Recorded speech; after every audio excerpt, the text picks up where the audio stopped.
Well, hello, ladies, gentlemen, and everyone listening in to this newest VORW International podcast, the April 2026 edition. Thank you all so much for listening in. Hope everyone out there tuned in is feeling and doing alright. Happy April, 4th month of the year. How crazy it is that 2026 is just going by. Never ceases to amaze me how time really can be. There's no fan art to premiere in this program today. Nothing came in over the last couple months, which is alright. Maybe it's just one of those things that people don't really do anymore. I know there was talk years ago about AI and its implications and all of that, so I'm not going to say much about it, but if you still want to do any fan art, I'll be glad to feature it. I'd be glad to premiere it as the thumbnail, and I'll certainly credit you in the description. Just send me fan art if you have any, vorwinfo@gmail.com. That's the email address. And likewise, please lend an ear to some of the sponsors that have helped keep this broadcast going. This broadcast is brought to you by the Wieners and Losers 1980s Classic Arcade Museum and 1980s themed Airbnb. Are you ready to time travel? No DeLorean required? Introducing the ultimate 1980s themed Airbnb, where every stay feels like stepping into a rad John Hughes movie, minus the teenage angst. Located in Winston-Salem, North Carolina, this totally gnarly getaway features an authentic 80s-themed bedroom with 2 comfy twin beds, a 1986 Magnavox stereo stocked with vinyl and cassettes, a TV with a huge collection of VHS tapes and DVDs, 2 retro couches where you can play any video game console ever made, from classics up to CD-based systems. You'll also have your own private entrance, kitchen, bathroom with a shower. And here's the kicker, you get access to the Wieners and Losers 1980s Classic Arcade Museum, the largest private collection of working bronze and golden age arcade games on the East Coast.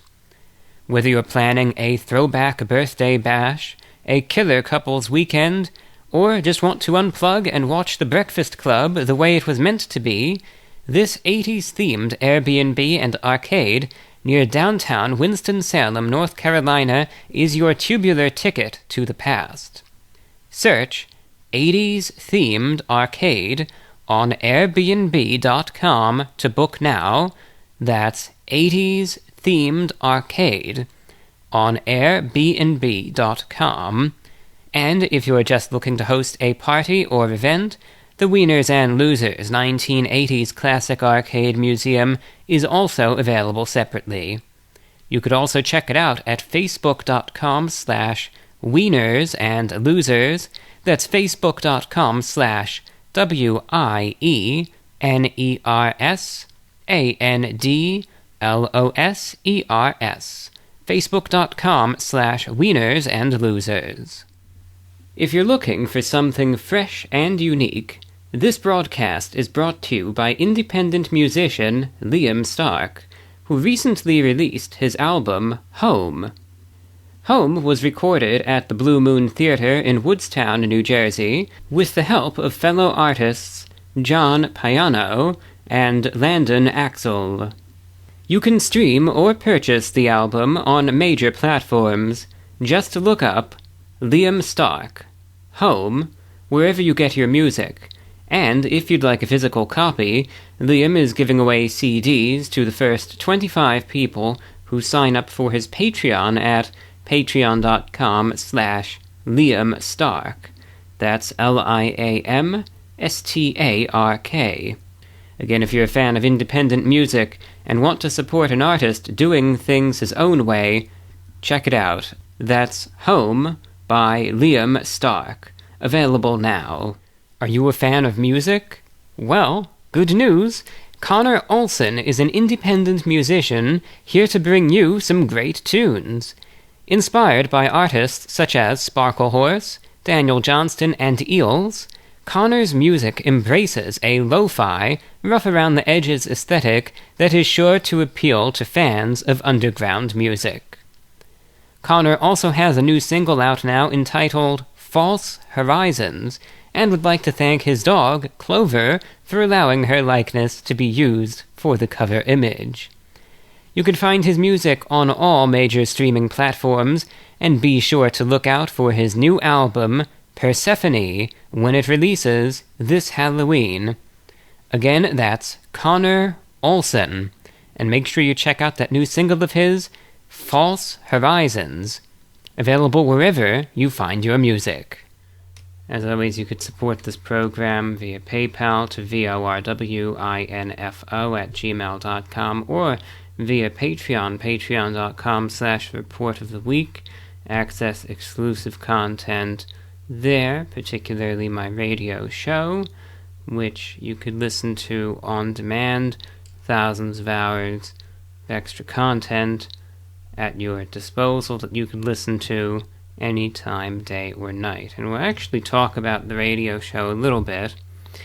So, now on to the actual show, the things to get to. We're going to catch up on some emails, as always. We have a couple of them that have come in at least, and should lead to, I think, some interesting and varied discussion, and a few points that I want to raise before we get into that. Number one, I know a lot of people out there are going to want my thoughts on Iran and the war in the Middle East. I'm not talking about Iran in this podcast. Number one, I don't know how well YouTube would take to my thoughts and views and coverage thereof, so I don't really, not ready to take that risk. I've gotten penalized one too many times for discussing things of a far smaller nature than that. But secondly, I have been covering the Iran war so extensively in my radio broadcasts, and for those of you who are listeners to it, you can attest to it. You know how I've been covering it, and there are probably dozens of hours of coverage that you could listen to from my broadcast. I talk about it in every single show, first thing I talk about every single time for the last month and a half now. It's very detailed, it's very in-depth, and for those of you, again, who are regular listeners, you know we talked in great length about the events preceding the Iran war.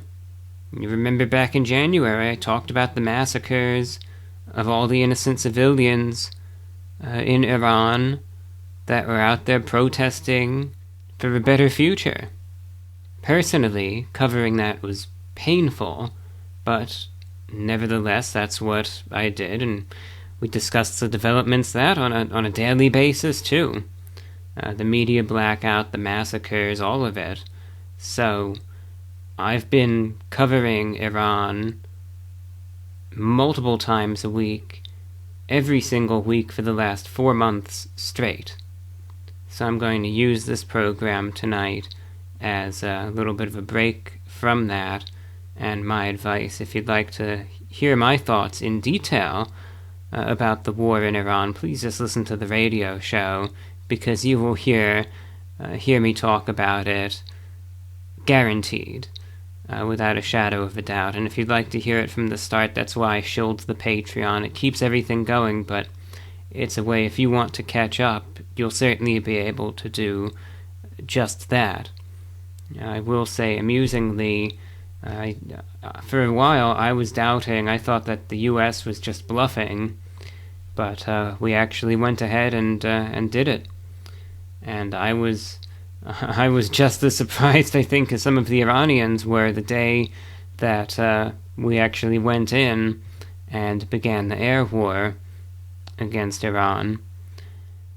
If you do access the archive, again on the Patreon, that program is quite the entertaining one to listen to. But I outright admitted, I said, hey, I was just as surprised, I didn't think we'd actually do it.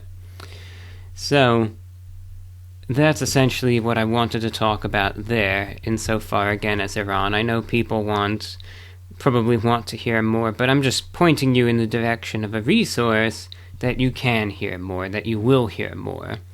And that's essentially all I really have to say about that. Alright. This is strange. It's almost paradoxical, in a sense. And I don't understand it. It's one of those things that just makes me scratch my head because it's just weird to me. So, the last show that I did was the first podcast of mine, that I had done in a while.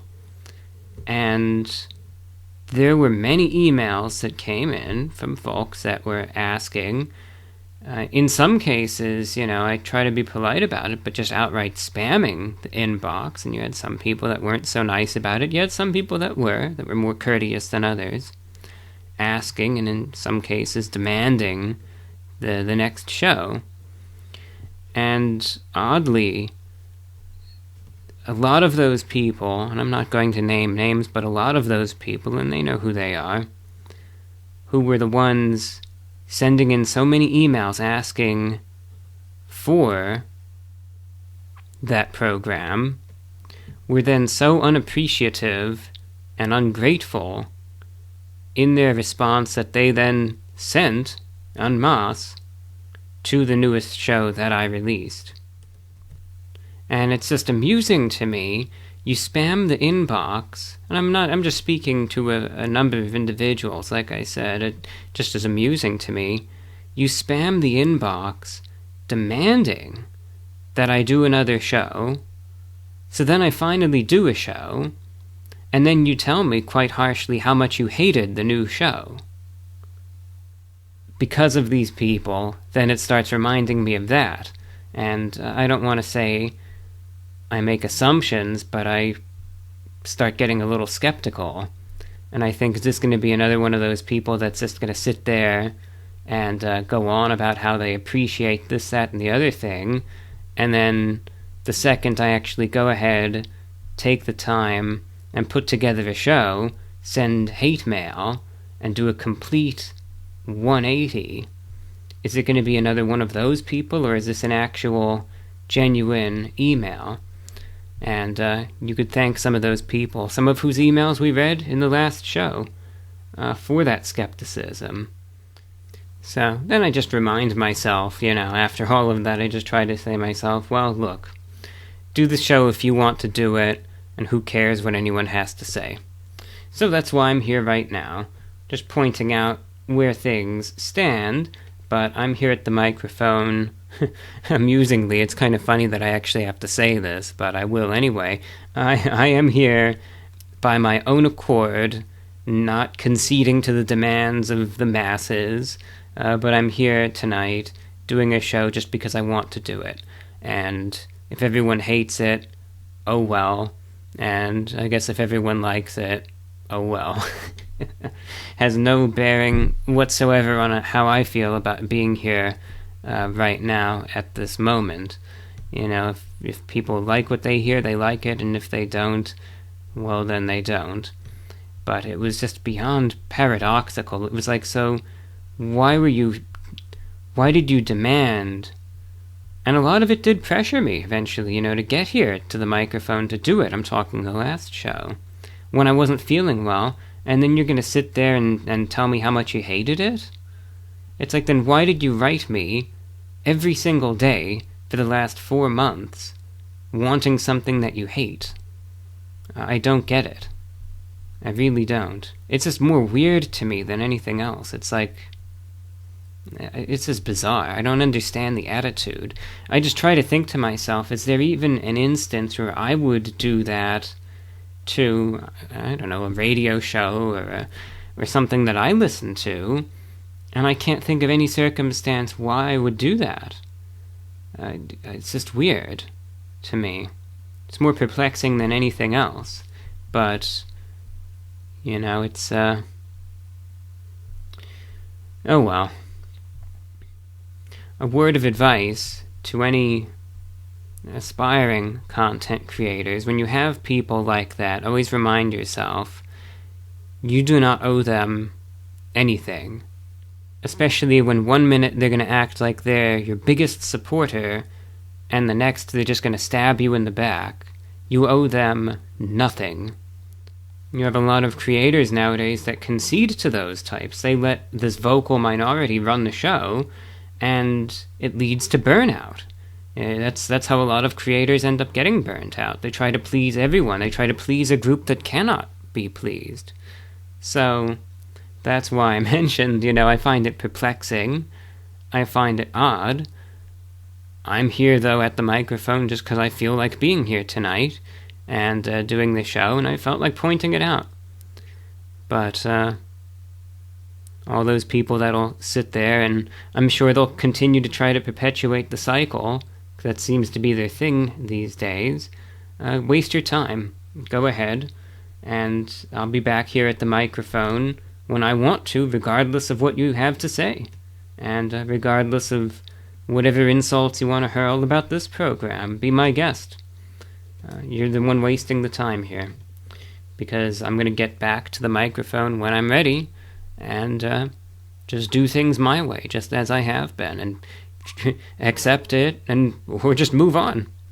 That's all I have to say to those, that vocal minority, anyway, that likes to flood the inbox day after day with this nonsense.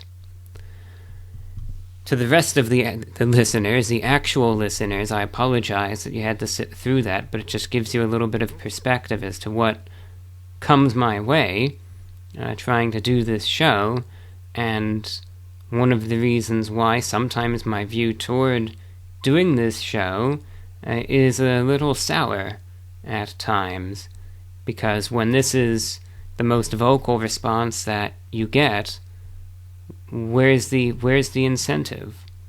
Where's the initiative? I don't make any money off of this. All it is time expended on my end, and more time expended editing this, and that's it. So, it just goes to show, and I'm just using my own situation as an example.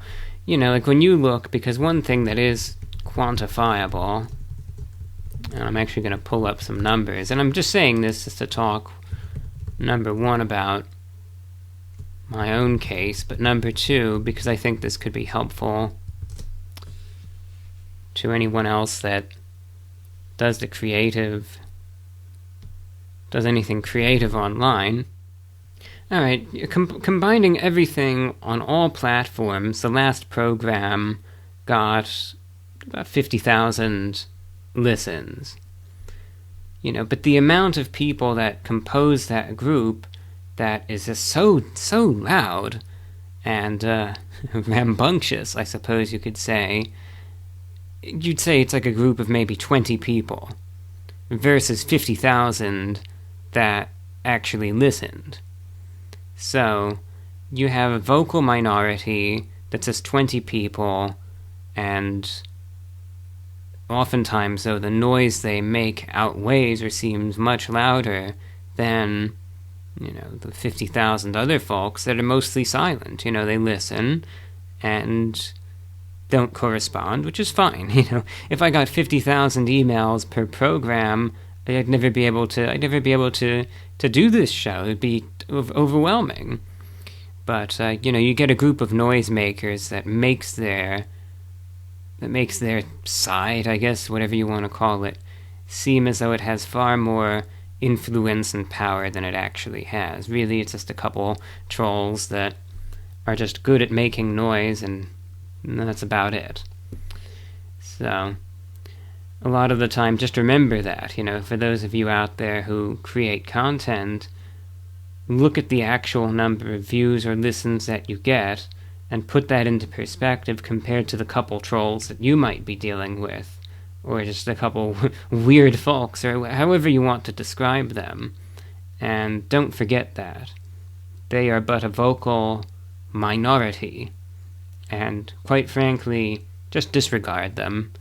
You do you. You can't please everyone, and certainly do not go out of your way to try to please people that certainly couldn't care less about you or what you do. They only care about themselves.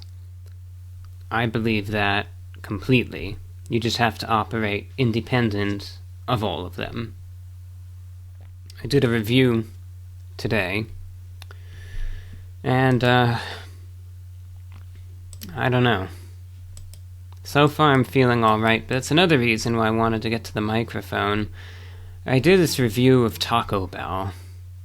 I haven't uploaded it yet. It's actually still sitting here on my camera, because I ate the stupid piece of worthless chicken that, looked good, but it smelled bad, and it tasted sour, and it's for those YouTube bucks. So, there we go. Took some more time away from my life doing that for Taco Bell. State of Fast Food 2026 right there. Not a good look either way. I gave it a 0 out of 10, and I was so fed up with them. I was legitimately frustrated at the end of the review. I was genuinely fed up with them, and I thought to myself, I hate these places that have no regard for what they're sending out. It's the chains themselves. I mean, some of them mean well, but when you're talking food safety here, this is when you cross the line. And it's sad. I'm gonna file a formal complaint. It needs to be done, because this probably isn't the only batch of food that probably isn't safe. So I'm gonna reach out after I'm done here at the microphone. I'm reaching out to them. Fast food 2026 for you. It's been a decent year so far, and then you get the setbacks like this. It just goes to show what a mixed bag it is. And but at the same time, when I do these reviews, I try to just give an honest look at what you might get yourself. That's why when I do the reviews, I don't go out of my way to sit here and say, hey, I'm doing a review, I'm blah blah blah on YouTube, so make it real good for me, because what's the point?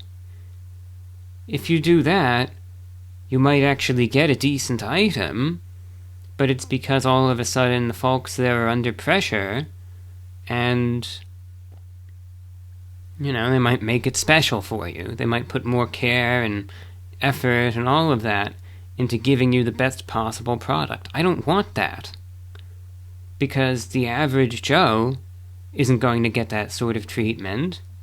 So that's why I refuse to do that for my reviews. That's why I just review whatever I get. And I know people have their grievances about the delivery, but that's another reason why I do that too.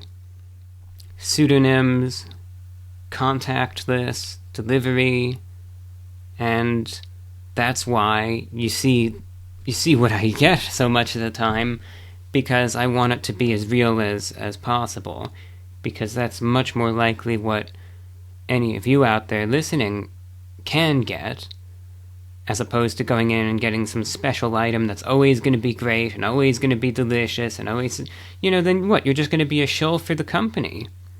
And you're going to be getting unusually good food, and then the average person's going to go out there and they might get food poisoning because theirs isn't going to be prepared like the way mine was, in that circumstance.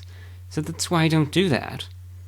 I just try to get and capture the authentic fast food experience. And that's just how it is. And it comes with its drawbacks. And many, many times, I can't tell you, especially in the last few years, how many times I've gotten sick. And there have been times where I've gotten lucky, mind you. And I'm hoping this is going to be one of those times. Maybe I just consumed so little of it that, it's not going to provoke too much of a response. Maybe it'll just make my stomach hurt a little bit or something. Or maybe it'll just work its way through and I'll be totally fine and I'll feel normal. There have been times where that's happened, where I'll eat something and it seems almost obvious, like I'm going to get sick, but it's like I dodged a bullet. And then there's other times where I'm not so lucky, and you get the fever and everything else that needn't describing when your body's trying to fight off the literal poison that you put into it. All right. So, like I said, I gave that a 0 out of 10. I think deservedly so. When it starts getting health-related, I don't care, if the chicken, if it's, a little overcooked or under... But if you start getting health concerns, then I just go scorched earth in the review. And... because that, to me, matters more than anything else. And that, like I said, is just when I just go scorched earth. 0 out of 10. No mercy shown whatsoever. It's one thing if, the burger is a little dry, or if there's too much sauce on the pizza, or if it didn't have the notes it was supposed to, or if it was a little burn, whatever. But when you start getting other things where, there's legitimate health concerns, that's when I say no. This isn't just being picky. I'm just going to show no mercy here. That's my approach. Anyway. On a brief note, just talking about random stuff tonight, I did, after I had that limited quantity of food, I still made sure I wanted to get some real food in my system, while I could. So, I got myself a good steak from a real restaurant, and a side of some vegetables, and I've been staying hydrated and all of that. And, my stomach seems to be tolerating that at least, which is good. So, like I said, hopefully, I wanted to give myself some nutrients, anyway, no matter what. And, I guess time will tell. Alright. There was the Artemis launch recently that I found personally awe-inspiring. I loved seeing it, and I think it's awesome what we're doing.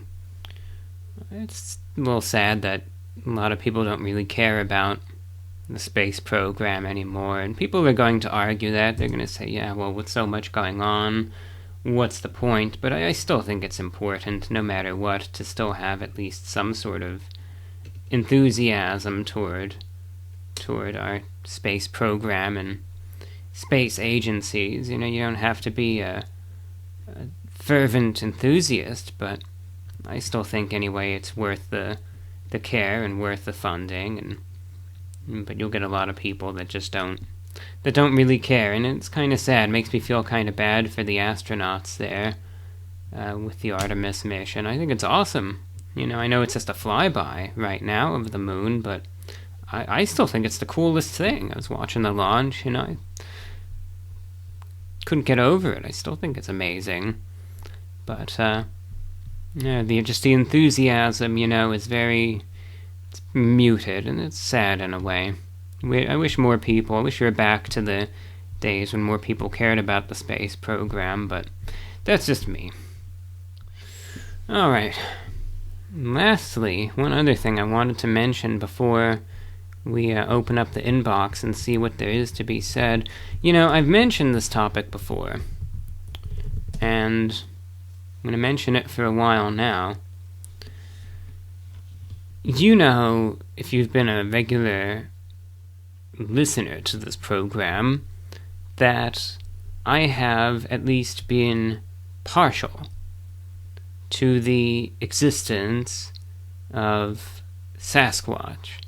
I just think it's an interesting, it's an interesting concept and all of that. And there's some encounters, that just leave me, that just make you think. But the most famous, I think, piece of footage out there as far as Bigfoot and Sasquatch and all of that is concerned is, of course, the 1960s Patterson-Gimlin film. And recently, a documentary is coming out called Capturing Bigfoot that apparently, with total, indisputable certainty, proves the iconic Patterson-Gimlin film to be a hoax.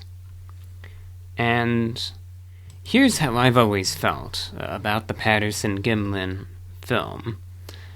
I think that the footage itself is interesting.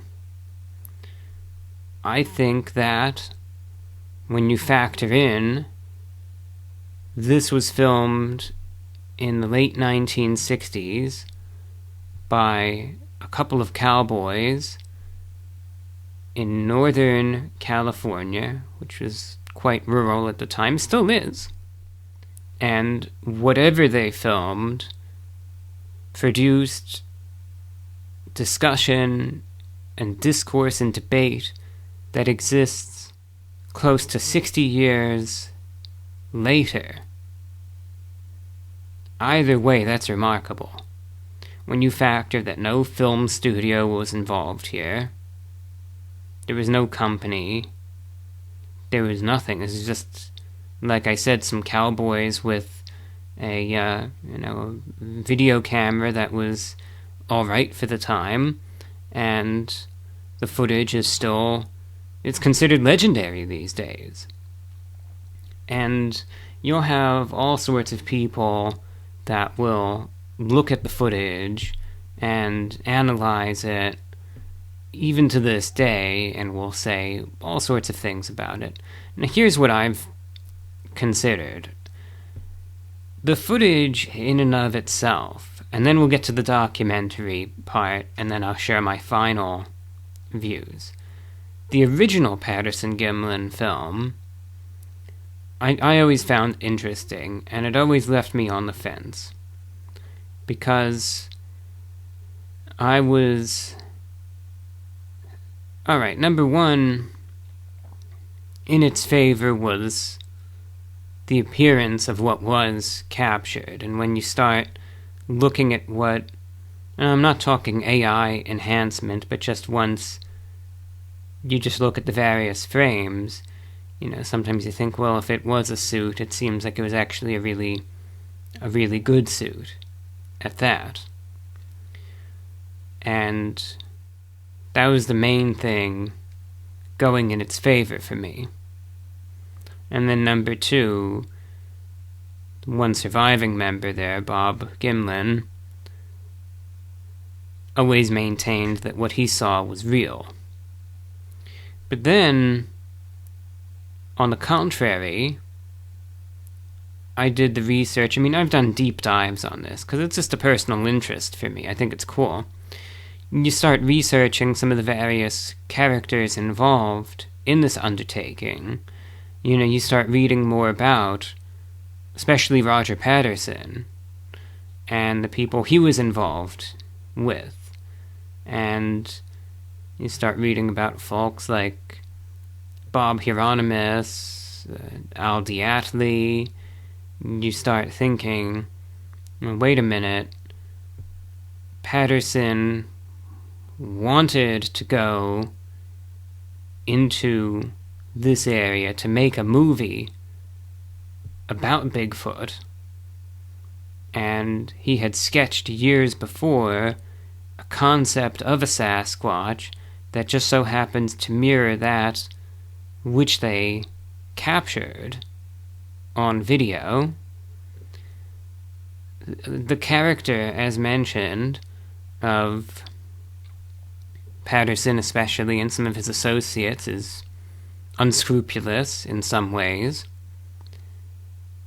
So these individuals who maybe they might be the type to can you really take them at their word, go out to film Bigfoot, and then they're actually the only ones that go out and actually film Bigfoot? You see what I'm getting at here?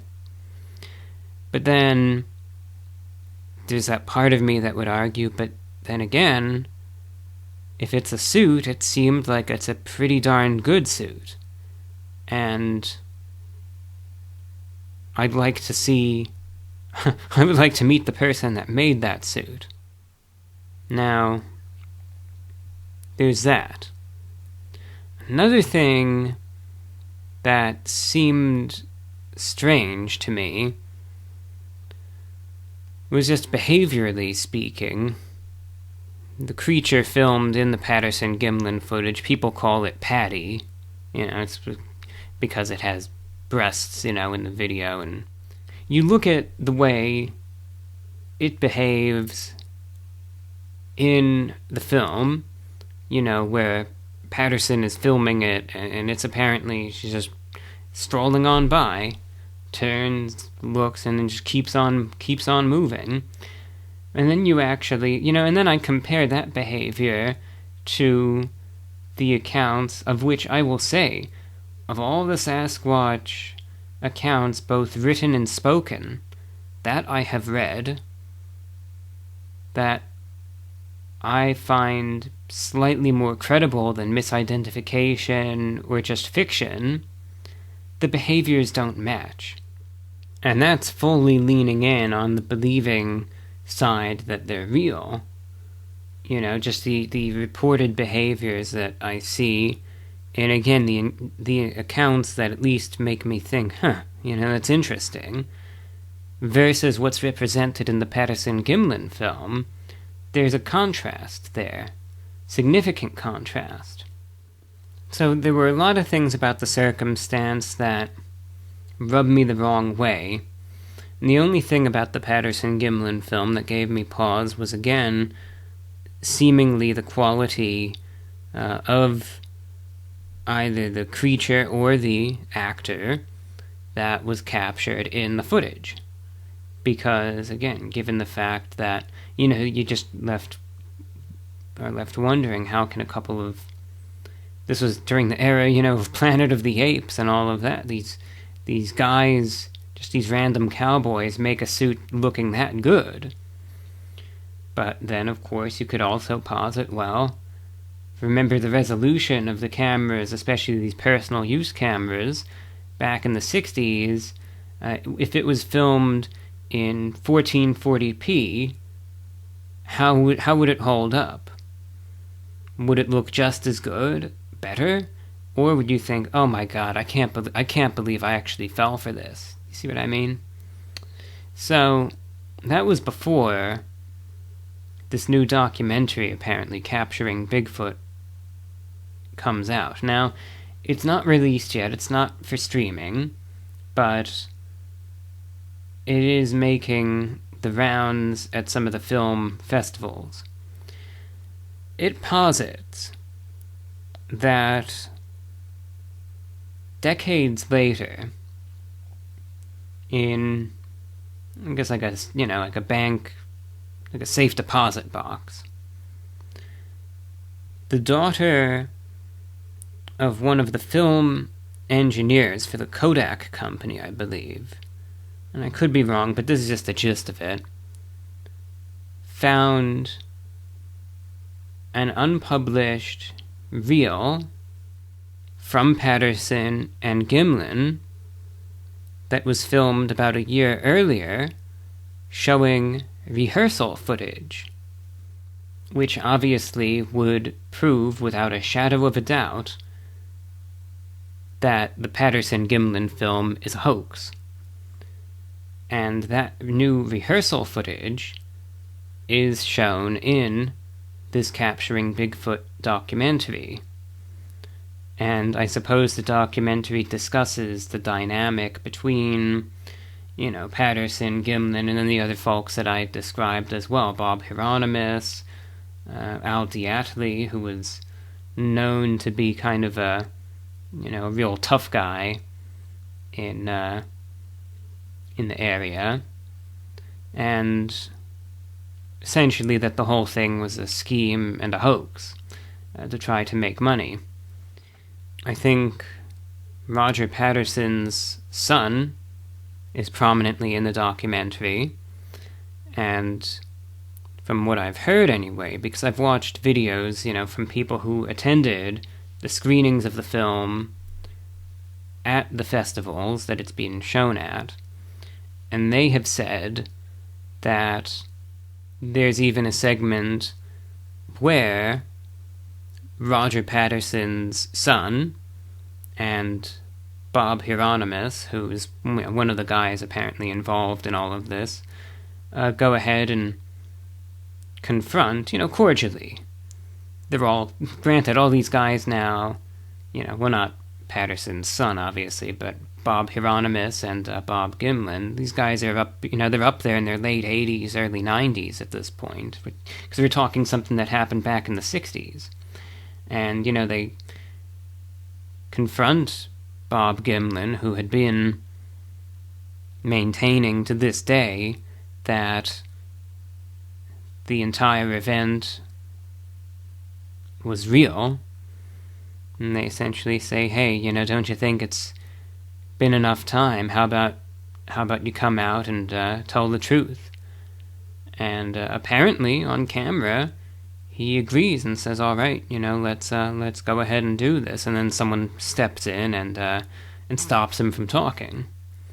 So, then there's implications given that, they want him to keep the legend going, for maybe because this is his whole shtick, he gets invited to various, little conferences and gatherings and is very well respected within the community.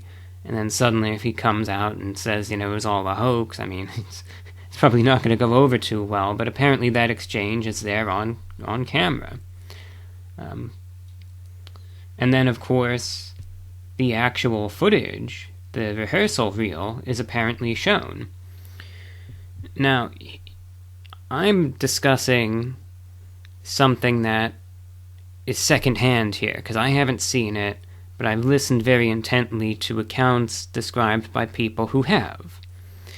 And they've said that the rehearsal footage is indisputably real. They say it's one of those things that you will know immediately that it's real, that it's the same suit, that you even see Bob Gimlin there in the rehearsal footage on his horse, and you see it was mentioned that it was Al Diatley who was in the suit, and kind of trying to go behind a tree, and then they do a couple takes with it, and that there's this additional reel of footage that was like a dry run for what would eventually later become the Patterson-Gimlin film. And, the rehearsal footage is same, 1960s quality. They said slightly less shaky, but in its totality, along with everything else expressed in this documentary, proves convincingly, conclusively, and without a shadow of a doubt that the Patterson-Gimlin footage is fake, and was and always has been a hoax. So, there are two things that I'm to bring up. Number one, I have yet to see the documentary, so this is recounting just what the people who have seen it are saying. And I will watch it, of course I will. I have personal interest in it, and, I'm going to watch it as soon as I'm able to. And I'll give an updated opinion once I actually see the rehearsal footage with my own eyes. But based on what I've seen and what's been described, even by folks who are even more partial to the existence, because I've maintained if they do exist, it's a dwindling population, and the vast supermajority of sightings are misidentification or are outright fiction. But you'll have, there are folks that have seen this who, they're hardcore believers in this. And they've said, after seeing documentary, they are convinced that the Patterson-Gimlin film is in fact a hoax. No doubt in their minds. I haven't seen anyone thus far that's actually seen the rehearsal footage believe otherwise, which leaves me inclined to believe that I strongly suspect now, knowing all of this, that indeed the Patterson-Gimlin footage is fake, and I would just like to hope anyway that perhaps the rehearsal reel provides a better look at the suit used, because I would love to see its craftsmanship and see perhaps how it appears in a different circumstance, and maybe, it's just the certain angle and the shakiness that made it look better than it actually does, or maybe there was actually just some genuine, serious, underutilized talent insofar as costume making is concerned. But I'm not going to say I 100% am convinced that it's fake until I actually see the reel with my own eyes, but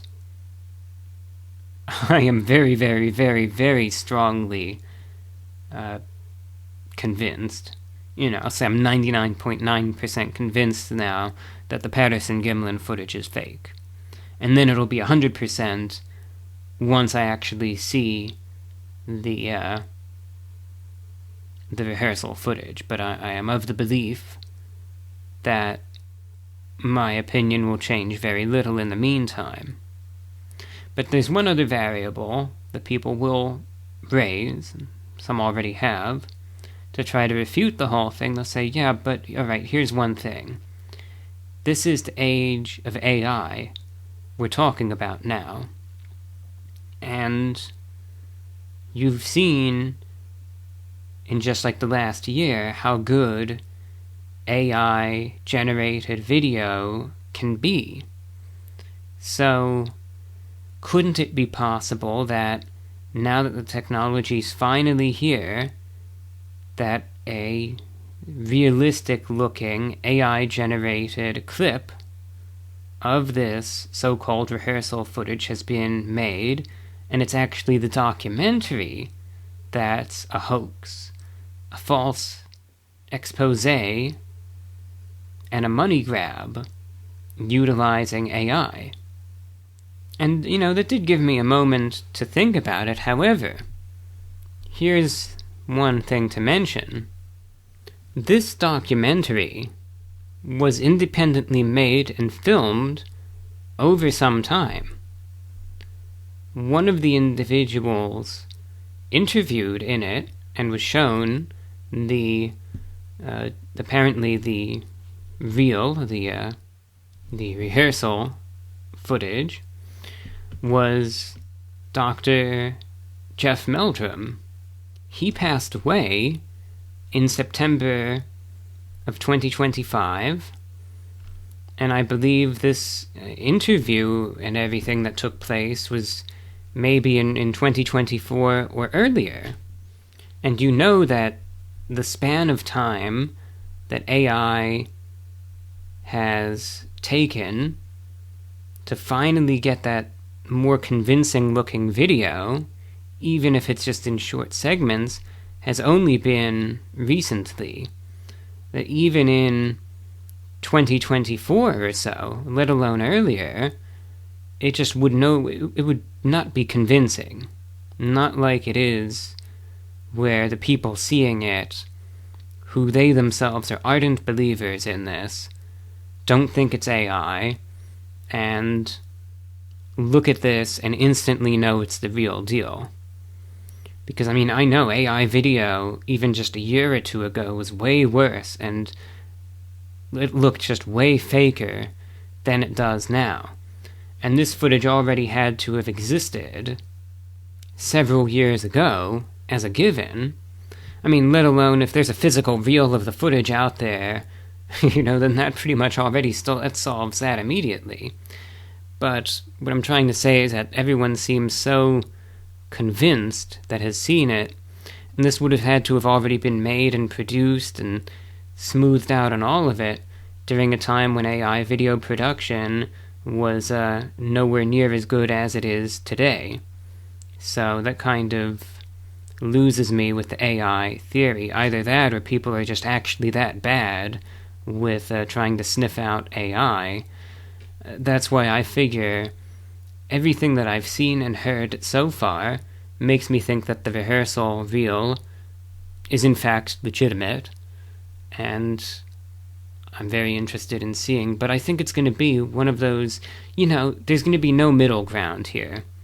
There's going to be zero, unlike the original Patterson-Gimlin film, for me anyway, that I saw, where it was like, alright, maybe it leaves you to think. There's going to be none of that, I think, with the rehearsal reel. I am either going to know in a millisecond that this is the genuine rehearsal footage and it's all the hoax, or I'm going to know immediately one of two things, that, on the contrary, either A, this is AI garbage, or B, whatever they were using in the rehearsal footage sure wasn't the same thing that was filmed in the Patterson-Gimlin film.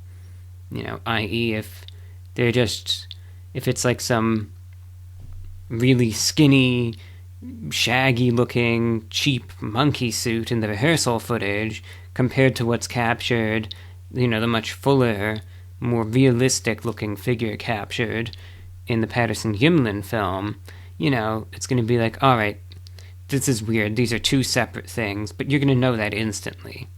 Or like I said, if it's just AI, you're going to be able to sniff it out like that. But this is the thing, I have seen no claim made from anyone who attended the screenings thus far that it's AI or that it's a different suit. So that leads me to believe with high confidence that the rehearsal reel, like I said, is real and that this expose is legitimate. But I'm 99.9% certain of that now. That other teeny tiny little percentage, I'm still leaving room for doubt until I actually see it. I refuse to say something so definitively until I've actually seen it with my own eyes. And then I'll know, then I'll say I'm 100% certain. Or, on the contrary, I'll say, wow, for an independent documentary, you guys did a really good job getting people talking, and I commend you for that. Some people are saying, why not just release the footage, and I think that is frustrating for many, but at the same time, remember the whole incentive here, regardless of, trying to dispel or disprove or clarify the whole situation, it's also for profit. And this is an independent documentary. They're trying to make a buck here, and, they have footage that has serious potential, but now they're just trying to find, the right screeners to get it shown or get it on a streaming service or whatever to try to make some money. And I can't blame them for that. And I also, obviously, I can't attest to the rest of the documentary that, this rehearsal footage revolves around. I mean, granted, like I said, I haven't seen it. There's a chance that you could have this footage that is a literal gold mine, considering that it would literally completely debunk the iconic Patterson-Gimlin film, and then they just base, an hour and a half worth of very poorly filmed, poorly made material around it as buffer to try to make it into a movie. And it could be that, the actual footage itself is gold, but all the padding around it is just poorly done, and it's just not a very good documentary otherwise. It's possible. So, we'll see. In the end, we'll see. But that's how I feel about it. And I'd wager you all could understand why I feel as I do. I'll tell you what, one thing that I've never liked about the Patterson-Gimlin film is that it put the concept of Bigfoot into the public consciousness. Why do you think there was such a surge? Like, you think about Bigfoot sightings, and then you realize, think about the percentage of them that go back to the 1970s, or the 1980s. Why do you think that is? And it's not a hard question. It's because that's after the Patterson-Gimlin footage came out. And all of a sudden you had a lot of folks out there that saw the Patterson footage, suddenly got the Bigfoot on the brain, and then they just hear something in the woods, they don't even see anything, it's got to be a squatch. Or they see, what ends up being a bear or something, and they just think it's a squatch because they've seen the Patterson-Gimlin footage, and they're just putting two and two together. And, no offense against these folks, they still saw and heard something. But there's a lot of bias, I think, after the Patterson footage came out, that horribly skewed so many encounters, and that leads me to look at so many encounters from the 70s or 80s especially, after that footage got discussed, with great skepticism solely on the fact that it's post-Patterson-Gimlin.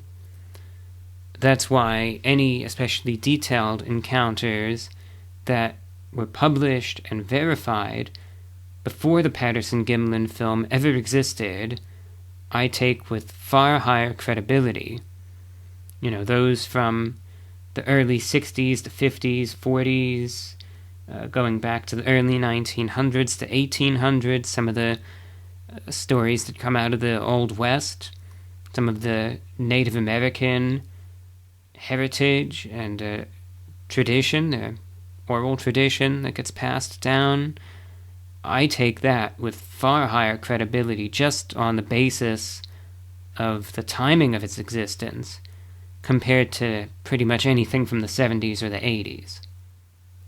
So who knows? Like I said, I've always been on the fence about this, and I've always been impartial to this matter, independent of the Patterson-Gimlin footage. So,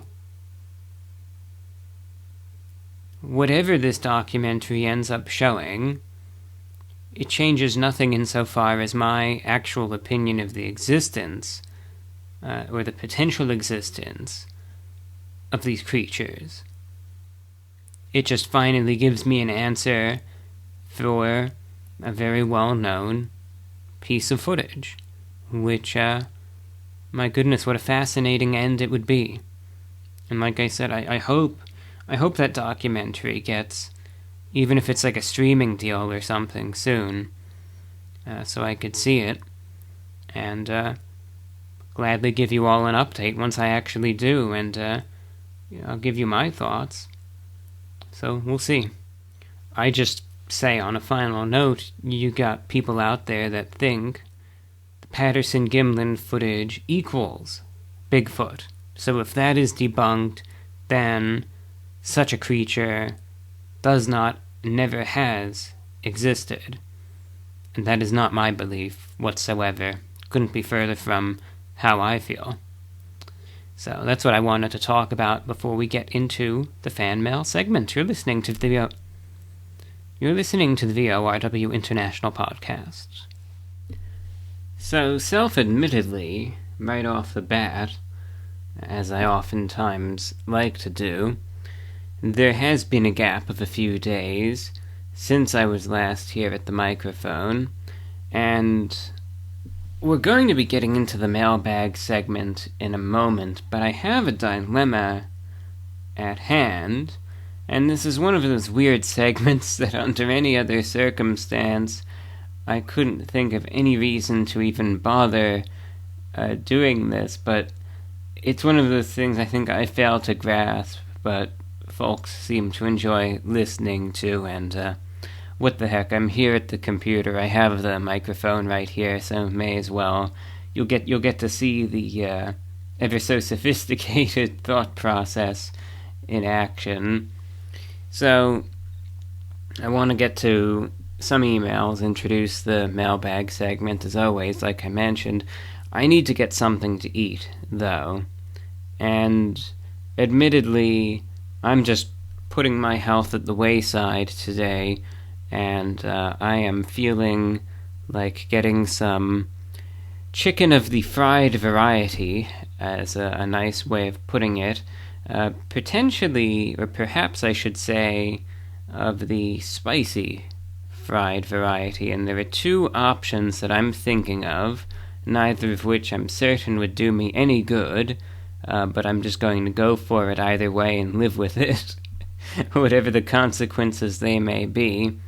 I'm thinking to myself, should I either get some boneless wings from Buffalo Wild Wings, I know, a true delicacy right there, or should I get, because there actually happens to be a Friendly's nearby, should I get their buffalo chicken tenders with some fries therefrom?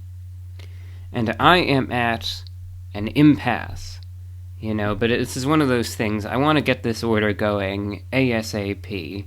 No dilly-dallying here, but I'm content with either choice. And if I sit here thinking about it, I'm just going to waste more and more time. Before I know it, half hour is going to go by, then an hour, and so on. So, I decided I have here with me today a quarter, and we're going to do a good old coin toss. This quarter dates back to 1995, and we're going to flip the coin, and this is going to determine what I decide to go ahead with as my meal for the day. So we're going to make heads. Heads is going to be the buffalo chicken tenders from Friendly's that'll get delivered, and tails is going to be the boneless wings from Buffalo Wild Wings. So what I'm going to do now, you might not hear it too well, but if I am going to do a coin toss, I want to do a proper coin toss. I want to really give it a good flick, So I'm going to stand up, move my chair out of the way, because I'm here at the desk, and I'm just going to go all out with the coin toss, and we're going to see what happens. So again, heads, Friendly's, tails, Buffalo Wild Wings. Let's do this. Let's get this over with. Moving the chair out of the way. That should suffice, and here we go. Flipping the coin.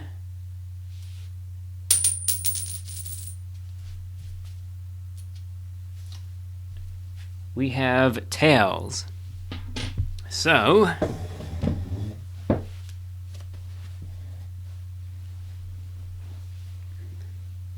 let's get to it then. Buffalo Wild Wings. Yeah, can't go wrong there. Alright. Let's queue up DoorDash. Let's get this going. I'd wager they should be open because it's 11:15 right now. So they gotta be open. All these places have to be. We're getting into lunch hour now. Alright, let's search this up. Buffalo. Whoops, I typed in the wrong. I was wondering why nothing was coming up. There we go. Buffalo Wild Wings. Awesome. What was this that came up? Lemonade? I didn't really think they would be known for their lemonade. Could be a misprint. Oh, right. Boneless wings. Here they are. Let's get that. And because I'm a wuss, I'm going to go 10 boneless wings, medium. Yeah, that's right. I'm not gonna go with the hottest one you can get. Not gonna go with a blazing knockout this time around, or even hot, or Nashville hot, or jammin' jalapeno, but just medium. Yeah, it's about as exciting as it gets. And for 99 cents, carrots and celery. Yeah, let's do it. Carrots and celery. Throw that in. Alright. 10 boneless wings, medium, carrots and celery. For the low, low price of $16. Could you believe this? You could get an 8-ounce Red Bull for $6. Now that is highway robbery right there. There would have been a day, maybe there still is, where you could go to the convenience store and you could buy a 4-pack of those for that price. At least it used to be that way. A single can of Red Bull for $6. Unbelievable. Utterly ridiculous. Alright. Let's get to the checkout page here. Okay, looks good.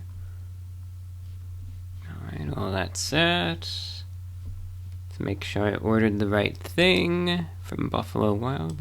Okay. Place the order. Placed. Should get that confirmation. And then we're going to be set. Alright, went through. Preparing your order. Awesome. So, while we wait on that, now is the perfect segue into the mailbox segment. We call it the mailbag show, for lack of a better word, because I open up the email address and I read and respond to your listener letters and emails. And this is exactly the place to do it. There's a clean slate. There is no set of topics. If you have a question for the program that you would like me to answer, whether it pertains to the channel, the broadcast, whether it's just a question in general, something you'd like to hear my thoughts on, if there's something that you would like to share your thoughts on for other listeners around the world to hear, that is fine as well. If there's just something interesting that you read or researched or saw in the news, or just a random thought that occurred to you that you'd like to share, by all means, go right ahead. You'll get the hang of it real quick. Just listen to some of the emails that come in and take it from there. But it is only able to function through your listener correspondence, and that is through listener participation. You have to write in for this segment to work. The way to do it is very simple. Just send an email to me at VORWINFO@gmail.com. They could be long or short, but it'd be great to hear from you. VORWINFO@gmail.com. Let's begin. Hello, my name is Nathan, and I live in Portland, Oregon. I've been enjoying your content for a long time, but have been shy about sending an email. I was listening to one of your old podcasts today, and you mentioned that viewers and listeners might feel like they know you, but that unless we write in and introduce ourselves, you know nothing about us. Interjecting, you're absolutely 100% right in that regard. Continuing, I finally got over my shyness and accepted that you genuinely do want to hear from us. I just want to tell you that your content means a great deal to me. You provide the comfort of having someone to talk to, even if it is just me listening to you talk. But now I can rest easy knowing that you are also listening to the audience as well. I recently listened to an episode of your podcast where you compared, the Beatles to Oasis, and and I even paused the show to go and compare the songs you mentioned for myself. I was very alarmed when the songs sounded nothing alike, and I was almost going to comment something like, "You were wrong on this one," but then to my delight, I resumed the episode and discovered that you were just pulling our legs and you knew the songs were not similar. You got me with that one, Review Bra, and gave me a good chuckle. I appreciate your YouTube channel, podcast, and your shortwave radio broadcasts. It's always interesting to hear your thoughts on things, and I appreciate your sense of humor.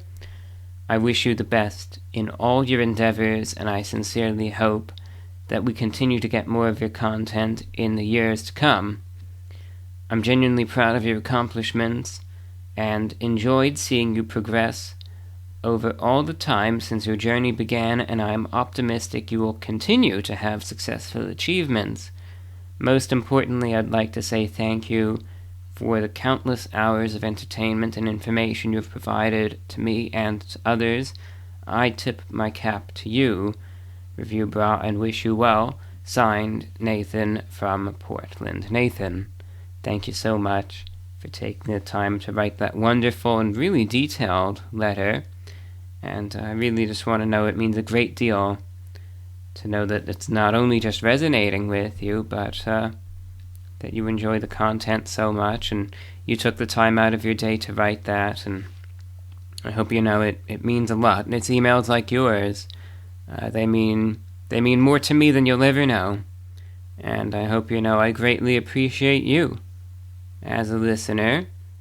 And while of course we'll never know for sure what the future holds as far as this work is concerned, and well, it's been 15 years now, and I'm still here at the camera and the microphone, and I never would have imagined such a thing, so who knows what the future holds, but I plan on, as they say, just keep on trucking and keeping things going.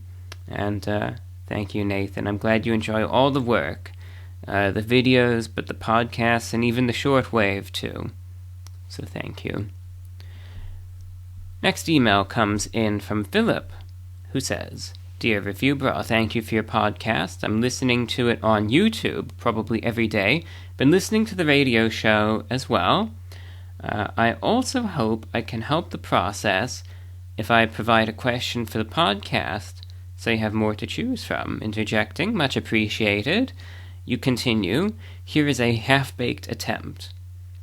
In the periods of success, should we A, always bear in mind that the wheel keeps turning, think that the success could easily leave us, and strive to be humble, or B, just enjoy success as if it will last forever and live in the moment, trying not to spoil the good times for which we worked hard with negative thoughts?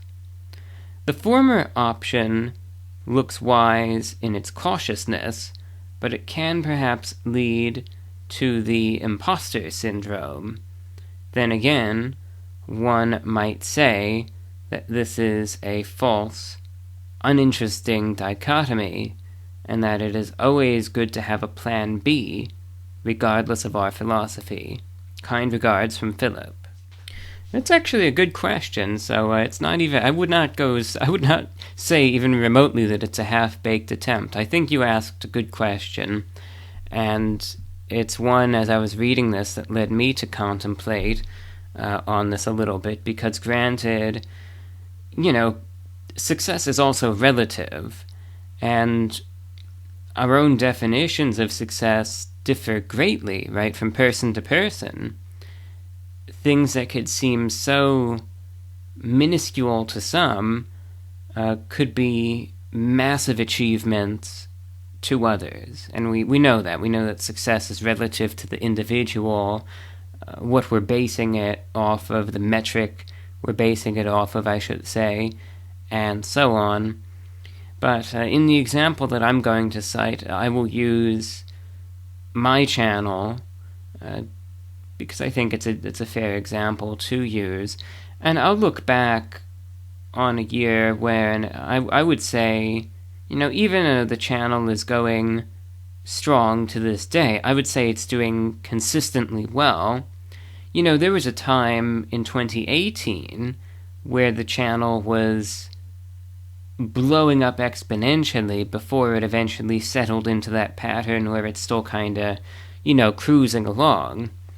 And in the year 2018, particularly early 2018, the channel went from, getting maybe it was just consistently getting videos. If you remember back when the YouTube trending page was not only around, but it was a big deal, the channel was getting trending videos on a weekly basis, and videos that were getting views in the millions on a weekly basis. And the craziest thing to me, I remember at the time, is that they weren't even, to me anyway, videos that were overly remarkable. There was a burger I remember I reviewed from McDonald's that I just didn't like. It was no different than any other food review that I did, uploaded it, and then it was on the trending page on YouTube, and it got like 2 million views.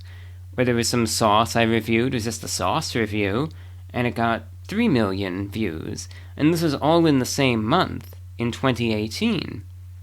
Now, amusingly, and this is kind of just a side point, but it's, I'm sure, something that some folks would like to know, you might think during that time, when the channel was doing that well analytically, and was getting these millions and millions and millions of views each week back in 2018, and it was experiencing true exponential growth, the financial side of things was nowhere near what you would expect it to be. And I remember the amount that I was getting paid per video, despite being on the trending page, would be what many would consider scandalously low. So sometimes keep that in mind, when you see creators that you like, even if their videos get decent amounts of views, it doesn't always mean that they're really making huge amounts of money. People, I think, at a glance would see, would have seen the channel back in 2018, and they would think, well, this guy must be drowning in money from all the views he's getting. It really was quite the opposite. And the CPM and the RPM and all of that was so low for some of those videos. It was almost, not quite, it was slightly higher, but almost equivalent to just minimum wage, despite being seen by millions of people. So, someone was, I was certainly getting the short end of the stick, and someone was certainly getting a real nice profit off of that. But I digress. That's just something people kind of wonder about. But back then, that was kind of the irony of it all. So really the thing was, of course, was the attention that the channel was getting, and then the fact that that could be used to therefore allow this to be a sustainable endeavor. And I tried to the best of my ability to blend the two. And yeah, that's the real cop-out answer, right? Oh, you're the fence sitter that can't even pick one or the other, so you're just going to sit there and say, oh, I like it all. But that's really the truth to it, though, where I will say, though, I gravitate naturally toward the first option, where I assume it's just going to come crashing down at some point, and that it is not something to be taken for granted. It's also hard for me, naturally, to ever, I suppose, relish, maybe the best word for this, in any perceived successes. I guess because I don't feel deserving of them, to be honest with you. It's like, what's there to be, why should I feel proud of any of this, you know? And I guess it's just instilled in me, I feel like I'm doing something wrong if I feel good about any sorts of achievements in that regard. So I remember in 2018, you would see the views and everything sky high, and it's this kind of just no reaction to it whatsoever. Not that I didn't really, of course there's that sense of amazement, but there's that part of myself, I guess, suppressing that feeling. And I don't know, I guess there's just a part of me, it just feels like it's bad to be proud of that stuff or something like that. Not that that's actually true, not that there is anything bad about feeling good about your own achievement, but it's just how my mind is, it's like, you don't deserve to feel good about this. That's just, the mindset that I kind of was operating under as all that was going on. But even to this day, I am still in disbelief that 15 years later and somehow this is all still going. So I would say, it's more of the A type, just naturally, but I've been trying, and it is something that I actually have to try and work to do, to try to tell myself, look, there isn't anything completely wrong with accepting certain achievements for what they are, and you don't have to just sit there and be miserable and try to get down on yourself when things are going well. It's okay. You're not going to go to hell if you sit there and celebrate your accomplishments every now and then. But there's still sometimes, that feeling like I'm doing something wrong, in that respect. And I can't really change that, it's like... But I've been trying, so naturally I gravitate more toward the former, but and it's gotten better. It's gotten much better over the years, I have to tell you that. But there are those elements of the latter, like I said, that I've been trying to work in to an acceptable amount. I think there's a difference between narcissistic celebration versus acknowledging what one has accomplished. And I guess it's just I'm trying to differentiate between the two and tell myself that celebrating one's achievements periodically, even if it's just in personal reflection, is not overtly a toxic, selfish trait. And I have to explain that to myself from time to time and kind of remind myself of that every now and then. But honestly, doing that helps. And it has a better... it's done me better. It's done me better. But at the same time, I think having that balance, nevertheless, I think it was maybe a little too... It was too unhealthily, almost, on the first category. But at the same time, it allowed for a very smooth transition from, the channel skyrocketing and being on the trending page each and every week, to then smoothing out a bit and finding consistency, and allowed me to adapt to that in a very natural sense, I would say. And certainly I think that attitude did help, definitely. And was, again, allowed for very smooth transition there. So, interesting question. It's just finding the right balance of things. I think I took it too extreme, personally, when I look at it.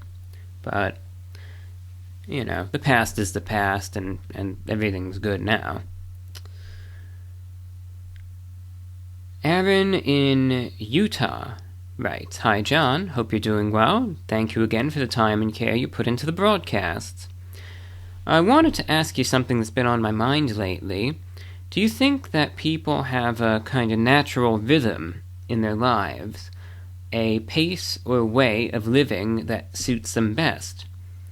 It seems to me that when we're in alignment with that rhythm, things feel a bit more manageable, perhaps even peaceful, but when life pulls us away from it through responsibilities, expectations, or circumstances, there can be a sense of unease or restlessness that's hard to fully explain. I was curious to hear your thoughts on this. Do you believe such a natural rhythm exists for individuals, and if so, how does one recognize it or return to it when it feels lost? Wishing you all the best, Aaron from Utah." Thanks, Aaron. Good question. And I do believe that there is such a natural rhythm, and I do believe as well it is dependent on the individual. I think that natural rhythm, i.e. finding your groove, finding your life path that best suits you, it differs on the individual. It's going to be completely different from one person to the next. And that sort of natural rhythm, what makes life feel complete and fulfilling and almost natural in a sense to one person, could be completely different in every single conceivable way to another person. And I think that sort of natural rhythm exists, in many cases for good. I do think that you do have people that maybe have a natural rhythm wherein it's naturally bad. And you get some people that are just predisposed to certain bad behaviors from the get-go and, for lack of a better word, of a lost cause, i.e. certain types of psychopathy, etc., people that, feel their natural rhythm is just hurting and harming other people, they cannot be fixed. That's my opinion. And that's why I sometimes take a harsher view as far as the legal system goes, and that's why I think that the system exists, especially to deal with those types of people in the only way they can be dealt with. And it's what institutions like that are best suited for.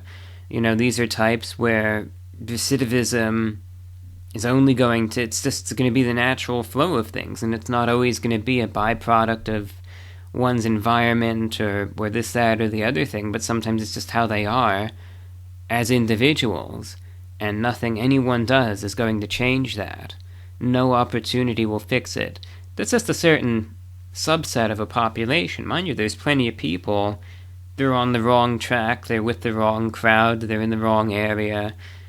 With the right approach, things actually can get better, and you do see examples of that in real life, but you see plenty of examples of people that, will stab you in the back at the first opportunity given to them, without a second thought. And I think it's just because that's naturally how they are. But for many people, the natural rhythm, I think, exists in a way that you don't intend to go out of your way harming people. You're just there to live your life.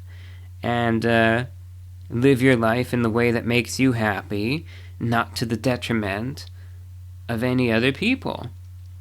And, for many folks, I think that natural rhythm is, can simply be something as simple as just going to work and just going through the motions.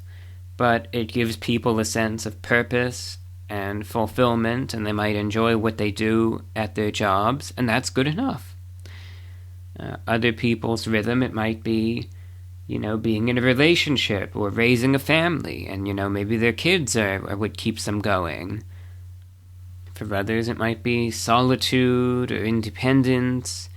That's why I say it differs heavily, person to person. Obviously, my natural rhythm is a very unconventional one, and sometimes I think that the process to discovering it, especially if it is on the more unconventional side, i.e. you try all the different approaches and it still feels incomplete. Sometimes, this is my opinion anyway, there isn't any magic trick to finding out what it's actually going to be. You just find it by pure chance, pure luck. Like the rhythm, that I'm living my life by. Would I have ever really found this if I didn't make that decision to start the YouTube channel 15 years ago, and then through pure coincidence, 13 years ago, have the channel blow up overnight just because the right person posted the right video at the right place at the right time? Had none of that have happened, would I have ever come across and found this rhythm? I don't know. Would I have just been doing the rat race and, doing the 9-to-5 stuff and been miserable every second of the day? I don't know. But to me, the events that transpired to find this rhythm that works best for me, it's like I knew naturally, granted, that I preferred solitude, very introverted, night owl, but to find a way to even make any of that work, it would have been exceedingly difficult if it weren't for this pure chance set of circumstances. So all I could say is you just have to keep pushing ahead, take it day by day. Sometimes life, I think, it comes at you in very strange ways at times. And Aaron, if I may, don't overlook the mundane either. Sometimes there's more into that than you might initially think. Certain things that could be gleaned from that, perhaps. So don't overlook that entirely.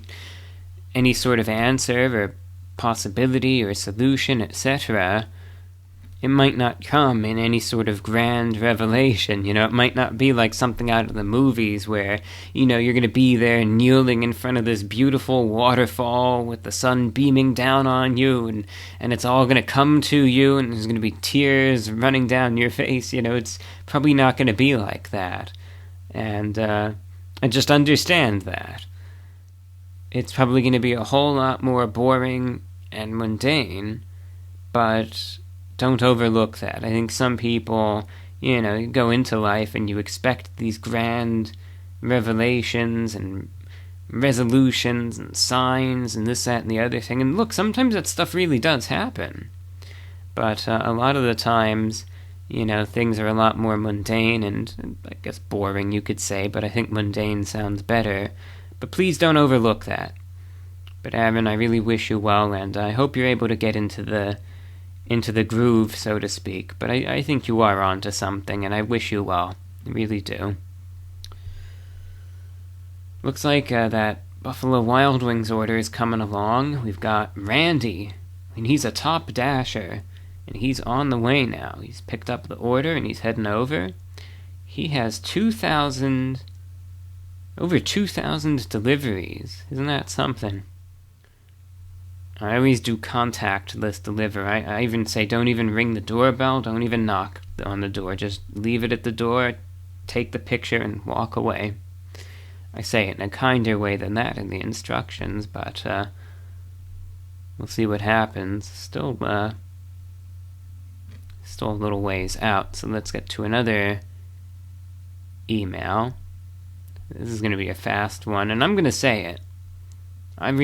This comes from Mark, who simply says, "Can you please say?" That's the title. And I will read it verbatim, so this is the living proof right here that it's been said. Alright, and I'll say it in the tone I think you want me to say it too. So, brace yourself, Mark.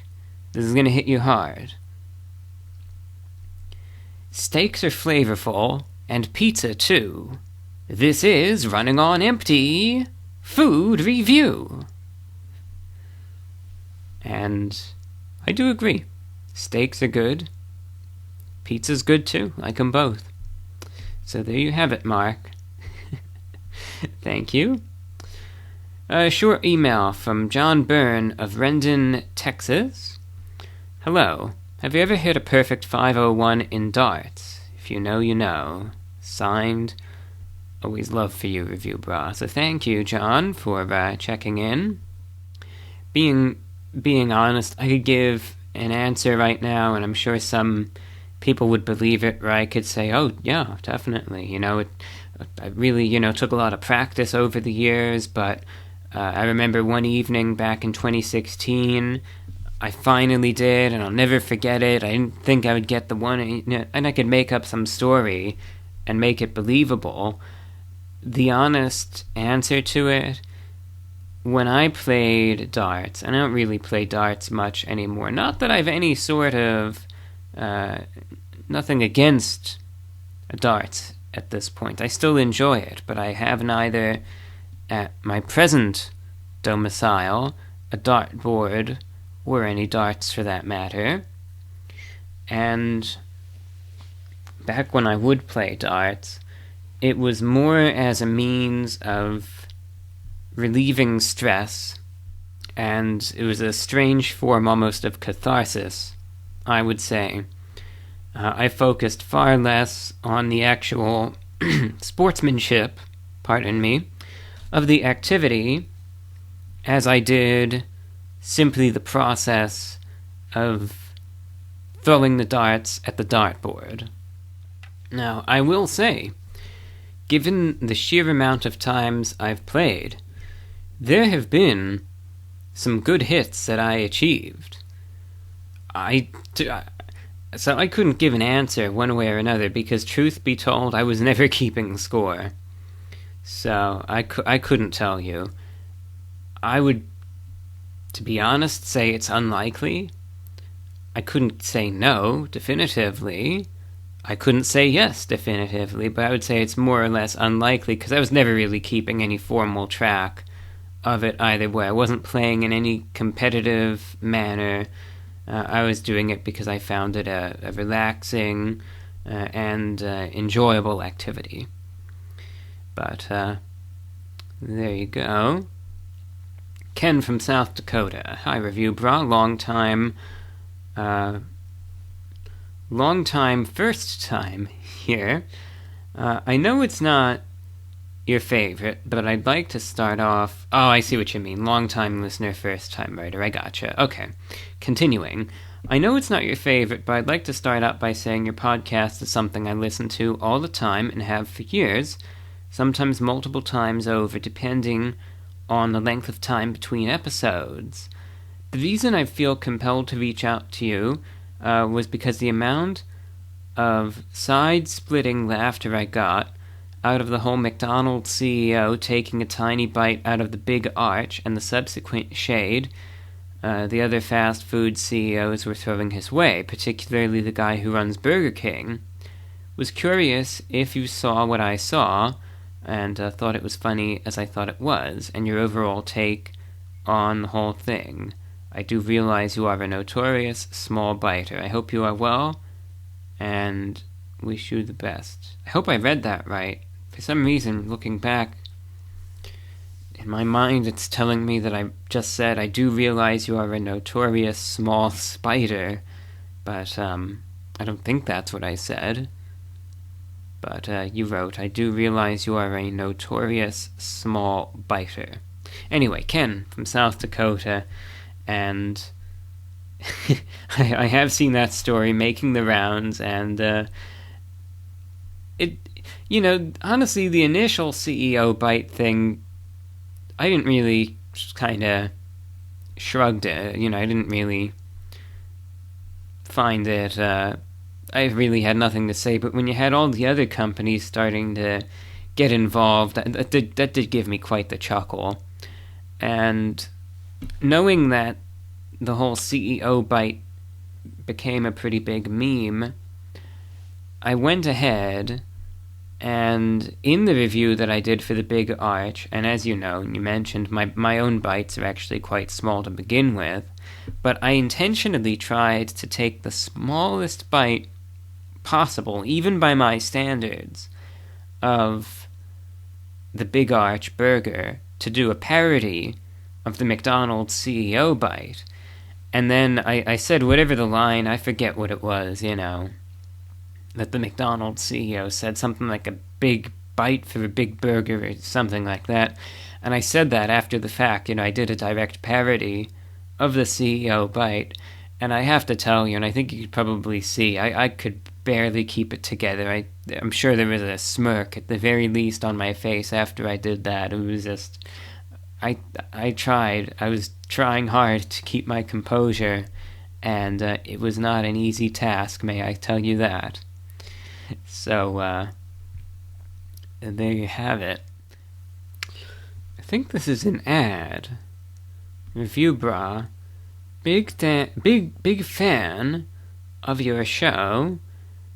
Your thoroughness on beverage reviews is, and he says in all caps, brutal. Nobody else actually talks about mouthfeel and aftertaste the way you do. I'm Zifan, the founder of XTC, that's XTCY. It's ecstasy in a can, but legal. Let's see, 75 milligrams of caffeine. Okay, it is an ad. Flavor is Mango Bango. Good pick-me-up. They included, looks like an advertising, little information packet here, PDF. This is slightly provocative. I'll tell you that. The only ecstasy your mom approved. What else do we have? Designed to make you feel alive. Award-winning euphoric energy. Oh my god. Voted sexiest can alive 2026 by your mom. Yeah, this is an out there ad campaign, I'll tell you that.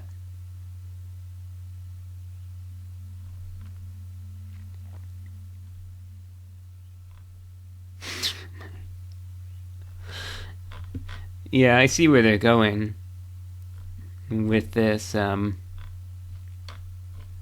Definitely a very, very X-rated theme to their ad campaign. And an illicit drug theme as well. But, I'll tell you what, it certainly attracts attention, I'll give them that. And I would wager that sort of ad campaign, it wouldn't do well with folks like me personally. Just speaking freely here, I don't really look fondly over that. However, I could see that certainly doing well with like a high school, college demographic. I could see that sort of stuff, getting some chuckles, and I could see a couple of the guys there probably at least trying it. And I would certainly much prefer if you put a gun to my head and forced me to make a choice, I would much rather have young people doing ecstasy, the energy drink, than the street drug any day of the week. So, hey, I wish you well, and I hope you offer a good product, and I hope your business takes off. Like I said, I guess I'm just a bit more on the, I don't know, maybe this is just my age showing, maybe I'm just a bit too old school for this, but I wish you well, and no hard feelings against you, Zifan, so please don't think that. DoorDash is closing in, but I think we can get to this question. It's a shorter one. Aaron writes in, "Hi, Review Bra, this is kind of random, but I'm dying to know if you've ever watched AMC's Interview with the Vampire series. The aesthetics are really cool, has a lot of atmosphere, plus some strong horror elements. Story's phenomenal too, and the whole vibe of the show made me think it's right up your alley. Just curious if you've ever seen it, or had any thoughts on it. Thanks as always for the videos. From Erin. Thanks, Erin. I have never seen it, nor have I actually really... Maybe I've heard of it in passing, but I've never seen it. But I do appreciate the suggestion. I'm always looking for stuff to watch, so I'm going to note it down and see what I could do there. Thanks for the suggestion. I appreciate it. Alright, the DoorDash guy, he's getting close. The interactive map showed that he drove right by. But it could just be that the thing is wrong. That happens sometimes. No, the geolocation looks like it's kind of all over the place. If the geolocation on this DoorDash map is right, it looks like his car, like he's doing donuts right now in the street, and I highly doubt that. I think the GPS is just a little off. He's probably out front right now. Yeah, see, there it is. See, it caught up instantly. Now he's in front. Let's see what happens. He's nearby. And now we wait. This is what I do. I monitor it. Is it going to be contactless? Usually, they've been pretty good about this lately. Like 99% of the time these days, they don't even ring the doorbell. They don't knock. They just drop it off, and that's how I like it. Oh, there we go. Perfect. Perfect delivery. Flawless. Took the picture. There it is, right at the front door. You didn't hear the doorbell. You didn't hear anyone banging. Just the way it should be. There we go. Excellent job. Thank you, Randy. All right. Now, I'm going to get up and retrieve the food. So, give me one quick second here.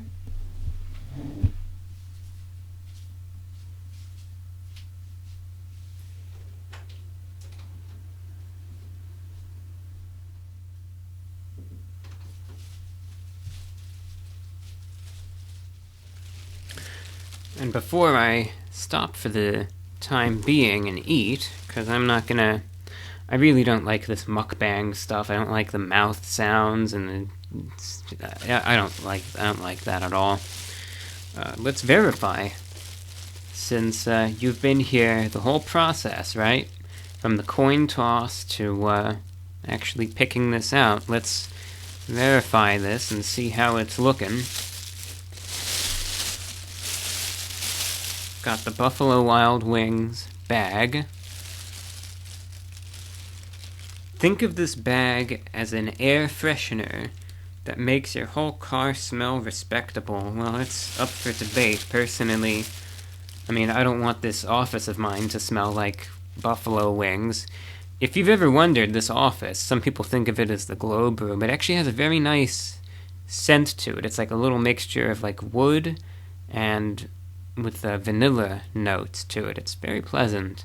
I don't want this room to smell like wings, so I think their definition of respectable varies somewhat.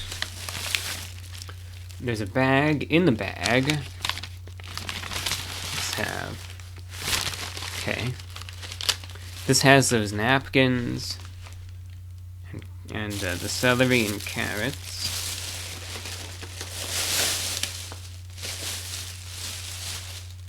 Here they are. It's a box of boneless wings, 10 count. Looking good. Yeah. Not gourmet by any means, mind you, of course not, but it's better than the stuff I review.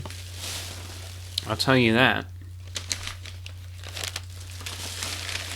So, I am going to go and enjoy this now, and next segment I'm sure will be after all this is said and done, and we'll just get right back into things with some more listener letters. So thanks for hanging with me here and both subjecting yourself to the DoorDash experience and listening to the opening stages of the Mailbag Show. This is VORW. This next question comes in from an anonymous listener. Hello, Review Bra. I want to know if you've ever reviewed any sort of food from a gas station, such as roller grill food, sandwiches, etc. I play travel ice hockey, and on long trips I frequent gas stations and always try to grab some of the food they've prepared. My favorite is the tornadoes on the roller grill. I wonder if you know about those, and if you have any opinion on the matter. What's your go-to gas station? The best in my opinion for food are Circle K and Thornton's, but I don't know if those are in Florida. I'd love to hear your thoughts. Side note, I love your videos and I've been a viewer for years, as well as my cousin Oliver. Thank you so much for all that you do. And side note too, could you give a shout out to Crazy Cousins on YouTube? That's with a K. Yeah, absolutely, why not? There you go, you got your shout out. And may as well give a shout out to Oliver as well, and thank you for your viewership. It's an interesting question. I've never reviewed any gas stations, although I've had some requests to try them out, and at some point I may go ahead with it, so I won't say no to that. Never say never, as they say. I've given it some thought. The only thing is that there are so many gas stations out there that it is hard to try to figure out which ones are really, which ones should be prioritized. I will say, though, that Circle K is pretty decent. I used to go to Circle K years back and get their Polar Pop, the soft drink, because it's actually a pretty good deal. There was one nearby. Get some in the middle of the night, get some snacks, and really can't complain there. But I know I've gotten reviews also for like 7-Elevens. There's another one that I've gotten many a suggestion for. I think it's Wawa. That as well. Gas stations are something that I want to do reviews of in the future. I'm not sure how well they would do analytically, but I think it would be worth trying, at least for the sake of experimentation and personal curiosity too. So if you have any particular suggestions or, again, any precise, like I know you mentioned, let's see, what was it that you mentioned? The tornadoes. But if you have any precise items that you really want me to do a review on, you could shoot me an email and I'll certainly consider it. So thank you for checking in. Interesting question right there. Hi, Review Bra. You used to have a hoodie for sale with the design... Okay, so this concerns the Teespring. With the design of a radio tower, burger, and voice of report of the week at the bottom. I bought one in the past and it was my favorite thing to wear, but unfortunately it was damaged and it had to be discarded. I was super disappointed to find out that you don't have it for sale anymore. Attached as a picture, albeit blurry. Is there any possible way to bring the design back? I'd love to buy another one. Best regards from Tyler. Well, thank you, Tyler. And I know just the one that you're talking about, despite the blurriness. The problem is with Teespring. There've been... I have to be careful with my words. Let's just say there have been many issues with the company over the last several years. My advice, Tyler, or anyone else interested at this point in time, you may notice that I don't really promote the Teespring store anywhere near as much as I used to in the past. And that's for good reason. So my advice would be, even if it were to be in stock, save your money. And if you would like to support the channel, I would advise doing so in any other way. Because even if it were in stock, I couldn't even promise you that you would ever even get it. So, I would prefer to redirect you to any other avenue, and insofar as finding, say, alternate distributors, platforms, etc., it's harder than it looks. That's all that I could really say. There are so many options and avenues that, you start out and it looks great and it looks so promising, and then it all goes the same route. I'm in the process and I've been looking. If it were so easy, this problem wouldn't even exist in the first place, so I would just have to say, regrettably, there's really no good answer, but I beg of you, Tyler, insofar as the Teespring is concerned, just play it safe and hold off for now. Hey John, I came across this channel and thought it might be something you'd be interested in. What is this called? Video Restoration by NAS. That's N-A-S-S. NAS. The description of the channel reads, "Hello, I am NAS. I restore and upscale old videos with neural networks, enhanced with modern software tools, stabilization, speed correction, contrast, sharpness, noise removal. We remove dust, scratches. We add color with AI and sound for the ambiance." And it has 777,000 subscribers, 367 videos at this time, with new uploads, it looks like every couple of days. This will be interesting. I'll have to check it out. Looks like it's videos mostly from the 1910s through the maybe the early 1950s. And it looks like street scenes. And I guess the footage is smoothed out, upscaled, stabilized, some of the scratches and artifacts. It looks like it's interesting subject matter. The first one, New York City, 1937, street scenes. 1930s Ohio, residential neighborhoods. Germany, 1920s in color. It's post-World War I Germany there. North Carolina, 1930s, Mooresville.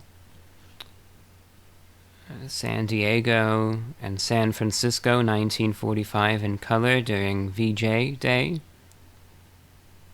Fascinating. No, definitely have to look at this.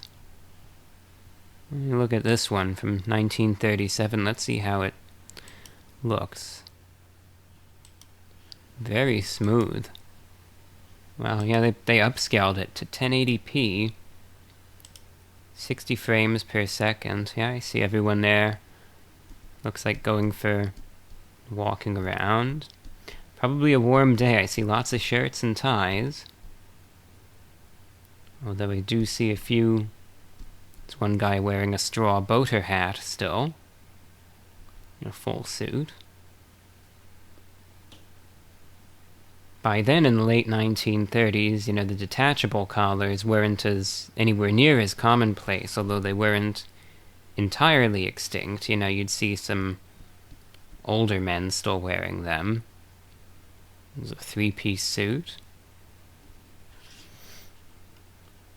But they were much rarer than they were, say, even in, a decade earlier, 1927, but yeah, by 1937, you might see an older, even just an elderly man, might wear a wing collar still. Because that's what they've always worn their whole life. But, by then, looking at this scene, now I'm seeing the fedora hats, of course, and some of the double-breasted suits that you're starting to see. Some nice dresses, too.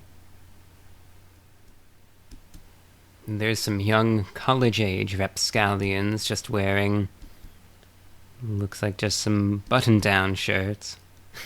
The rebels of the time. Oh, the street footage is always fantastic. Thank you for sending that my way. I'll definitely be enjoying more of these videos. Much appreciated, your suggestion.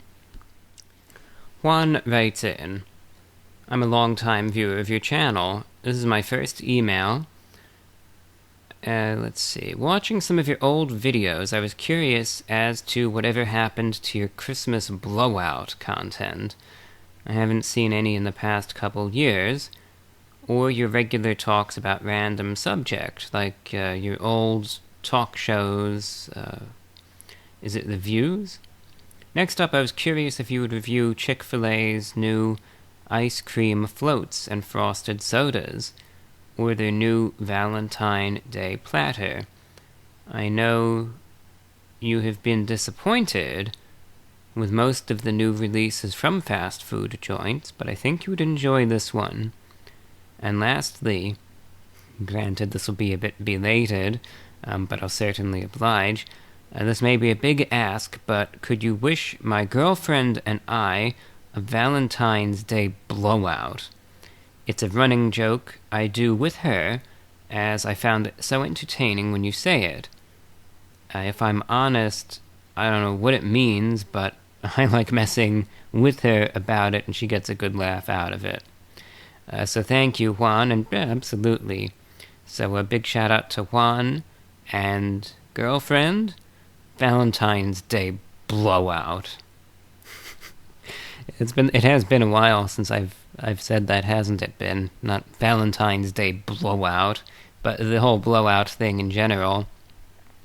It was one of those things that started years back, just for no good reason. There was no reason behind it. And there's no reason as to why it actually stopped. It's not even the views, in as much as, this might sound silly, you might actually think, is this really what you're going to answer this with? But it's true. Me plain forgetting. And that's the honest fact. I've honestly just forgotten about it. And I would be happy to resurrect it. One of the funniest things, maybe I'll do this at some point, is to do some sort of blowout for no rhyme or reason. You know, like if I just end up reviewing some random chicken sandwich, it'll just be, such and such chicken sandwich blowout, and just throw that into random sentences here and there with no context whatsoever. I won't even address it, and I'll just try to do that as many times as I can fit in for a review, and I think that'll leave a lot of listeners scratching their heads, but for those of you that get it, perhaps you'd find it quite amusing. But I've nothing against the blowouts. It's one of those things that really, it's just... it was never a tradition that I took seriously, which is what made it more prone to forgetting, I suppose. But it's certainly one that I'm happy to bring back. I've no objection to that whatsoever. And what was the other question that you asked? The Chick-fil-A, I will note that down. Chick-fil-A is usually pretty consistent. Consistently good, that is. They're one of the few chains that don't disappoint. And as far as like the random talks, I've started doing those again with like the fast food chains. And they perform better than I thought they would. But a lot of it has to do with the views. You always have to chase the views and chase the money. That's just the reality of things, whether you like it or not.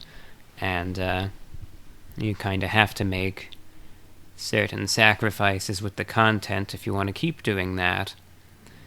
Because the way that this algorithm is, if you don't, it'll chew you up and spit you right back out, sadly. Wish it weren't so, but yeah, that's just the way of things. Let me take a sip of water here. Let me check the news. Lately, with all of this stuff, that's been going on with Iran, I check the news periodically to see if anything's happened yet. Sarah checks in. Thank you for your service, she writes. Given the chaos of the past year and the funding changes for the VOA, I really appreciate you stepping up with expanding your radio presence. I think now more than ever we need alternatives to big tech to create a sense of community. I joined your Patreon to help support your work. Thank you so much for what you do for the world. You have more impact to people's lives than you realize. I think right now everyone is struggling, and you bringing a bit of light to the world in times of uncertainty is wonderful. You are stepping up where the U.S. sadly backed out. Take care. From Sarah. Well, Sarah, thank you so much, and I hope you know that really does mean the world to me, that encouragement, and, to draw such a comparison to the VOA, I think that's perhaps a little generous, but it means a lot, and I hope you know that, and I hope you know that your support, truly, on the Patreon is really what keeps all of this going. All of these international shortwave broadcasts and the reach that they do have to many listeners, especially in parts of the world that we'll never really hear from, but we know that they are being reached. And it's that support on the Patreon that allows these broadcasts to continue. So you're directly helping keep all of this going, and I want you to know that. So Sarah, thank you, number one, for your kind words, and thank you, secondly, for your support. And it's certainly my pleasure to be here on the airwaves, and I'm not going anywhere. These broadcasts will be here for a long time to come, even if other broadcasters continue to pull out of the medium. It's a medium that I still believe in. It's a medium that I still feel has both remarkable resilience in its usage, but also its listenership, albeit not directly quantifiable like you can with live streams, etc., is more persistent than some will think as well. Radio always prevails when other mediums falter, and we've seen that firsthand with Iran, for instance. You've had all of these stations, almost boastfully, in a sense, over the years, discontinue their broadcasts on shortwave to Iran. They say, oh, it's just old-fashioned, oh, no one needs it anymore, etc., etc. And then look what happened right at the beginning of this year, when all of a sudden unrest strikes the country, the internet gets blocked out, Elon's fancy Starlink gets jammed, and even having a satellite dish will get you killed by the regime there. There are even power outages, VPNs are being blocked, telephones are being shut down. So all of a sudden, so many of these international broadcasters that had given up on the medium found themselves scrambling back to get onto shortwave again and reactivate their broadcasts to Iran. All of these stations that have returned to the airwaves to broadcast to Iran, not a single one of them has discontinued broadcasts. I think that right then and there should tell you everything you need to know. I imagine there were always more active listeners in Iran than many of these broadcasters cared to admit that really never left the medium. And certainly plenty of multi-band shortwave radios that exist in Iran that people have turned to once again in order to get news, perspective, and even entertainment from outside the country. So I think this one event has again proven the usefulness of this medium and the fact that shortwave broadcasting is still far from dead, and that many stations and broadcasters, they give up on this prematurely. And in doing so, it abandons those that truly need it the most. That's why when it comes down to my own broadcasts, I keep, and I will keep this going for number one, as long as I've the funds to do this, and keep this going, of course, just practically speaking, financially, but number two, for as long as the audience exists to justify doing it. And I can tell you right now, there is still consistent feedback that I use to measure and gauge all of my broadcasts, and I also know that only a fraction of the audience reached will actually correspond. Even if it's in media-rich environments, you're still only going to get a tiny, tiny percentage of folks that are actually going to take the time to send an email and let me know that they're listening in, let alone the crossover, where many of my broadcasts reach parts of the world where internet access might be a bit lacking, or even in some areas, such as in some very rural parts of the United States, Canada, etc., where internet connections may not be always perfectly reliable. Listeners might tune in, but might not have the steady internet to send in an email all the time. Doesn't mean they don't exist. But the same goes then when you start looking into places such as parts of Cuba, plagued with, of course, the blackouts, but government censorship as well, or neighboring Haiti, many areas of Brazil, Peru, Bolivia, where shortwave broadcasts are still actively listened to. Listeners there might not necessarily have the means to correspond, or there might be language barriers as well, but my signals are audible there. They might just scan around. They might tune in for the music. They might not really know what I'm necessarily saying, or they might just understand a couple words here or there, but they might like the songs and keep it going in the background, establish a little bit of a schedule, appointment listening, as they call it. And, that's a whole audience right then and there that, you can't discount either.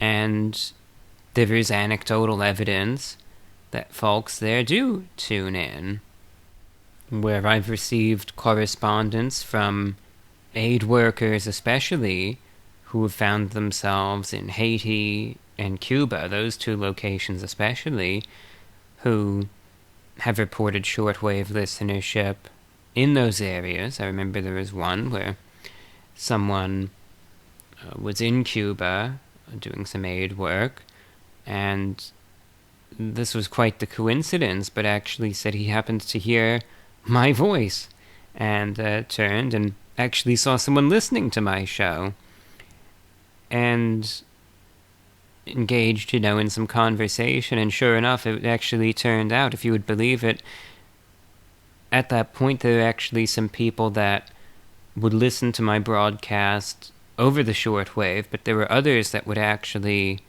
record it either digitally or even in some cases still on cassette tape and actually pass around on a weekly basis these bootleg copies of my radio broadcast to those who don't have radios, and they'd listen in too.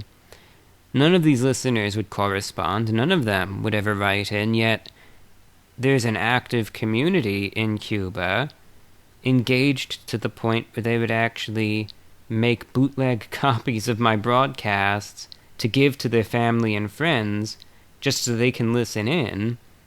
This whole audience I never would have even known about if it weren't for this aid worker who reached out to me once he got back into the United States and shared his experience.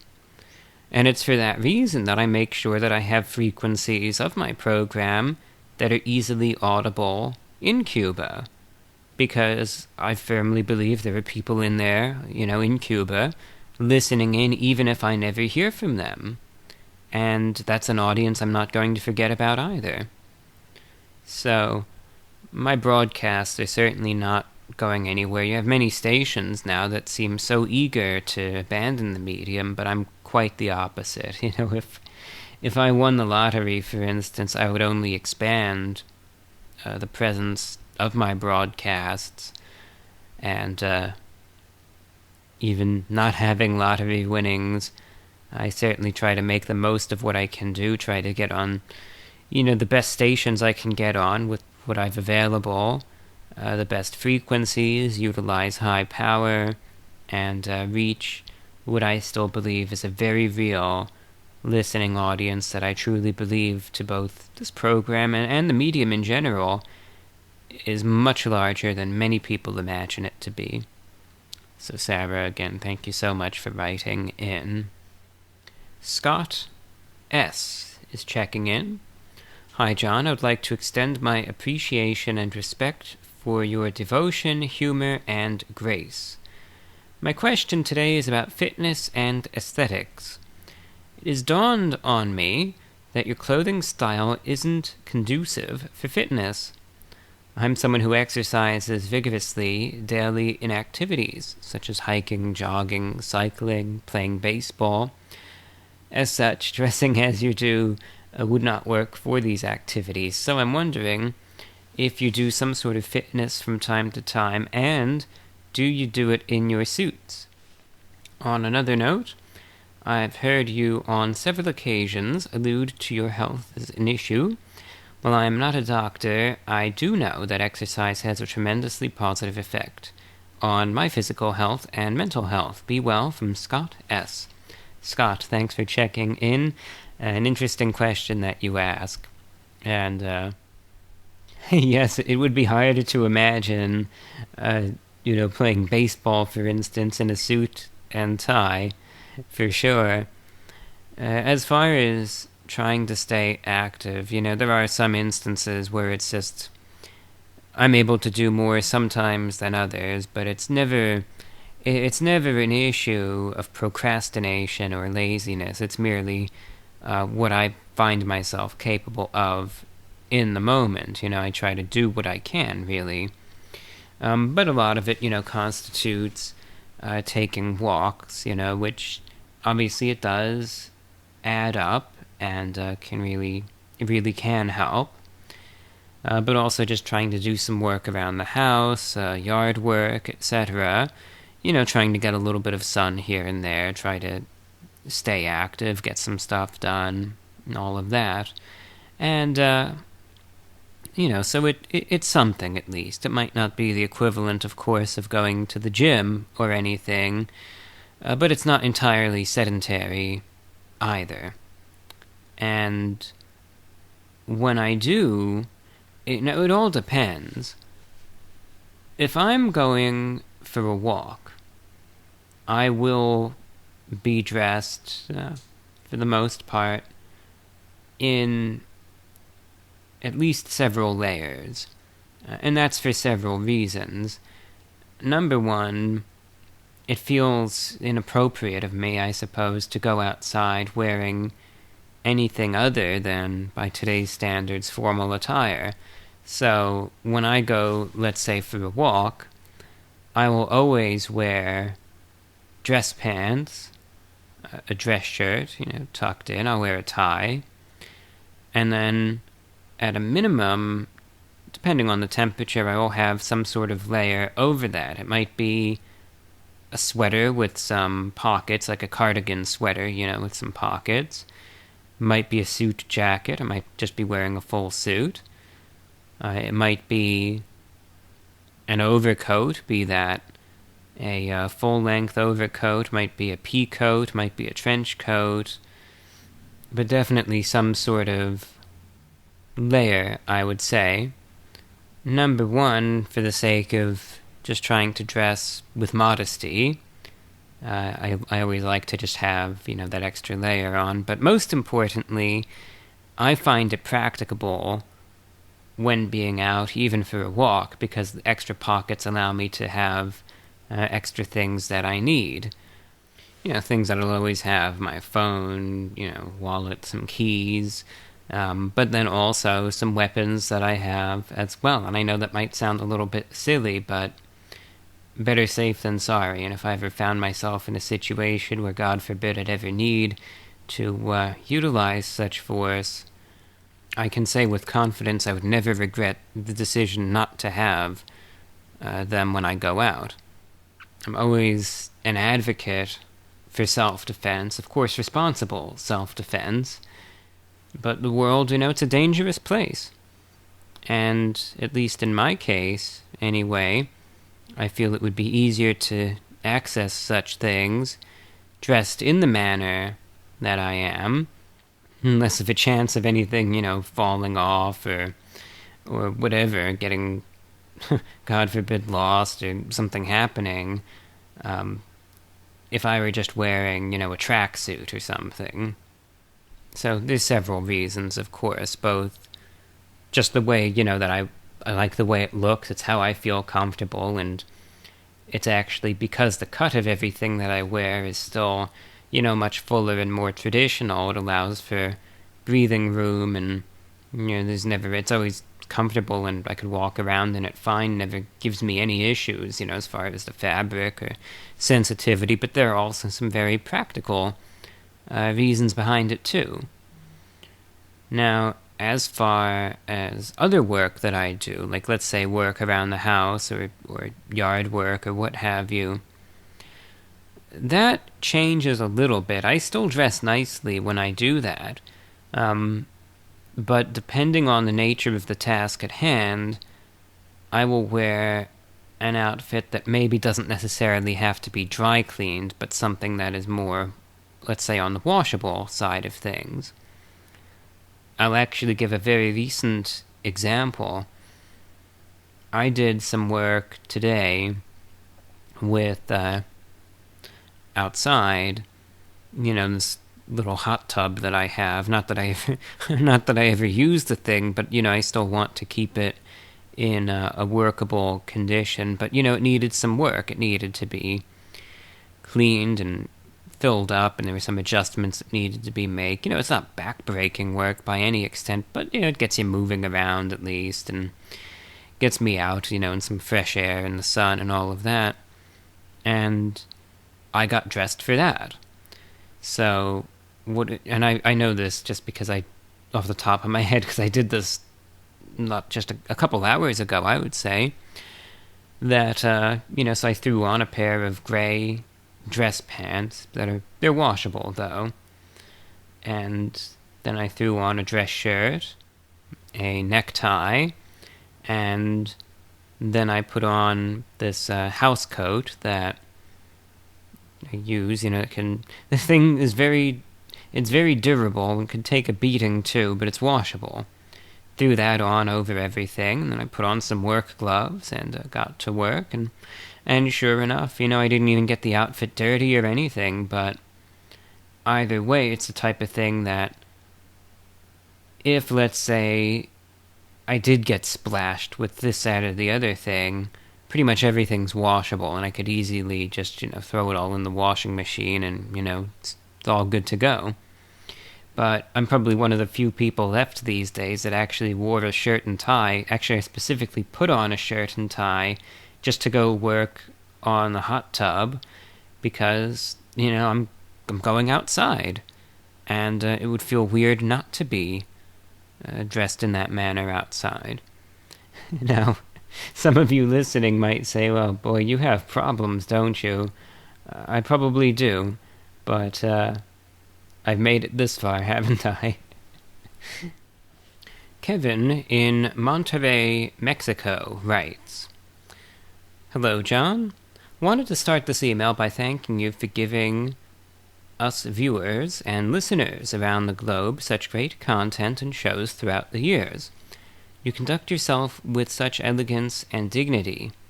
I've been an active listener for the last 8 years, and have to tell you that watching and listening to your shows has given me peace, joy, laughter, moments of reflection, and life lessons.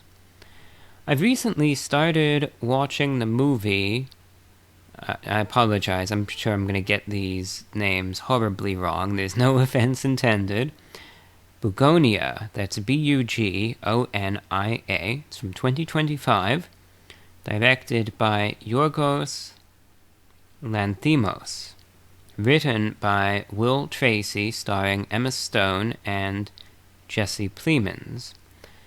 It is an English remake of the 2003 Korean film Save the Green Planet. The movie deals with the themes such as environmentalism, conspiracy theories, corporate greed, class conflicts, human behavior, and much more.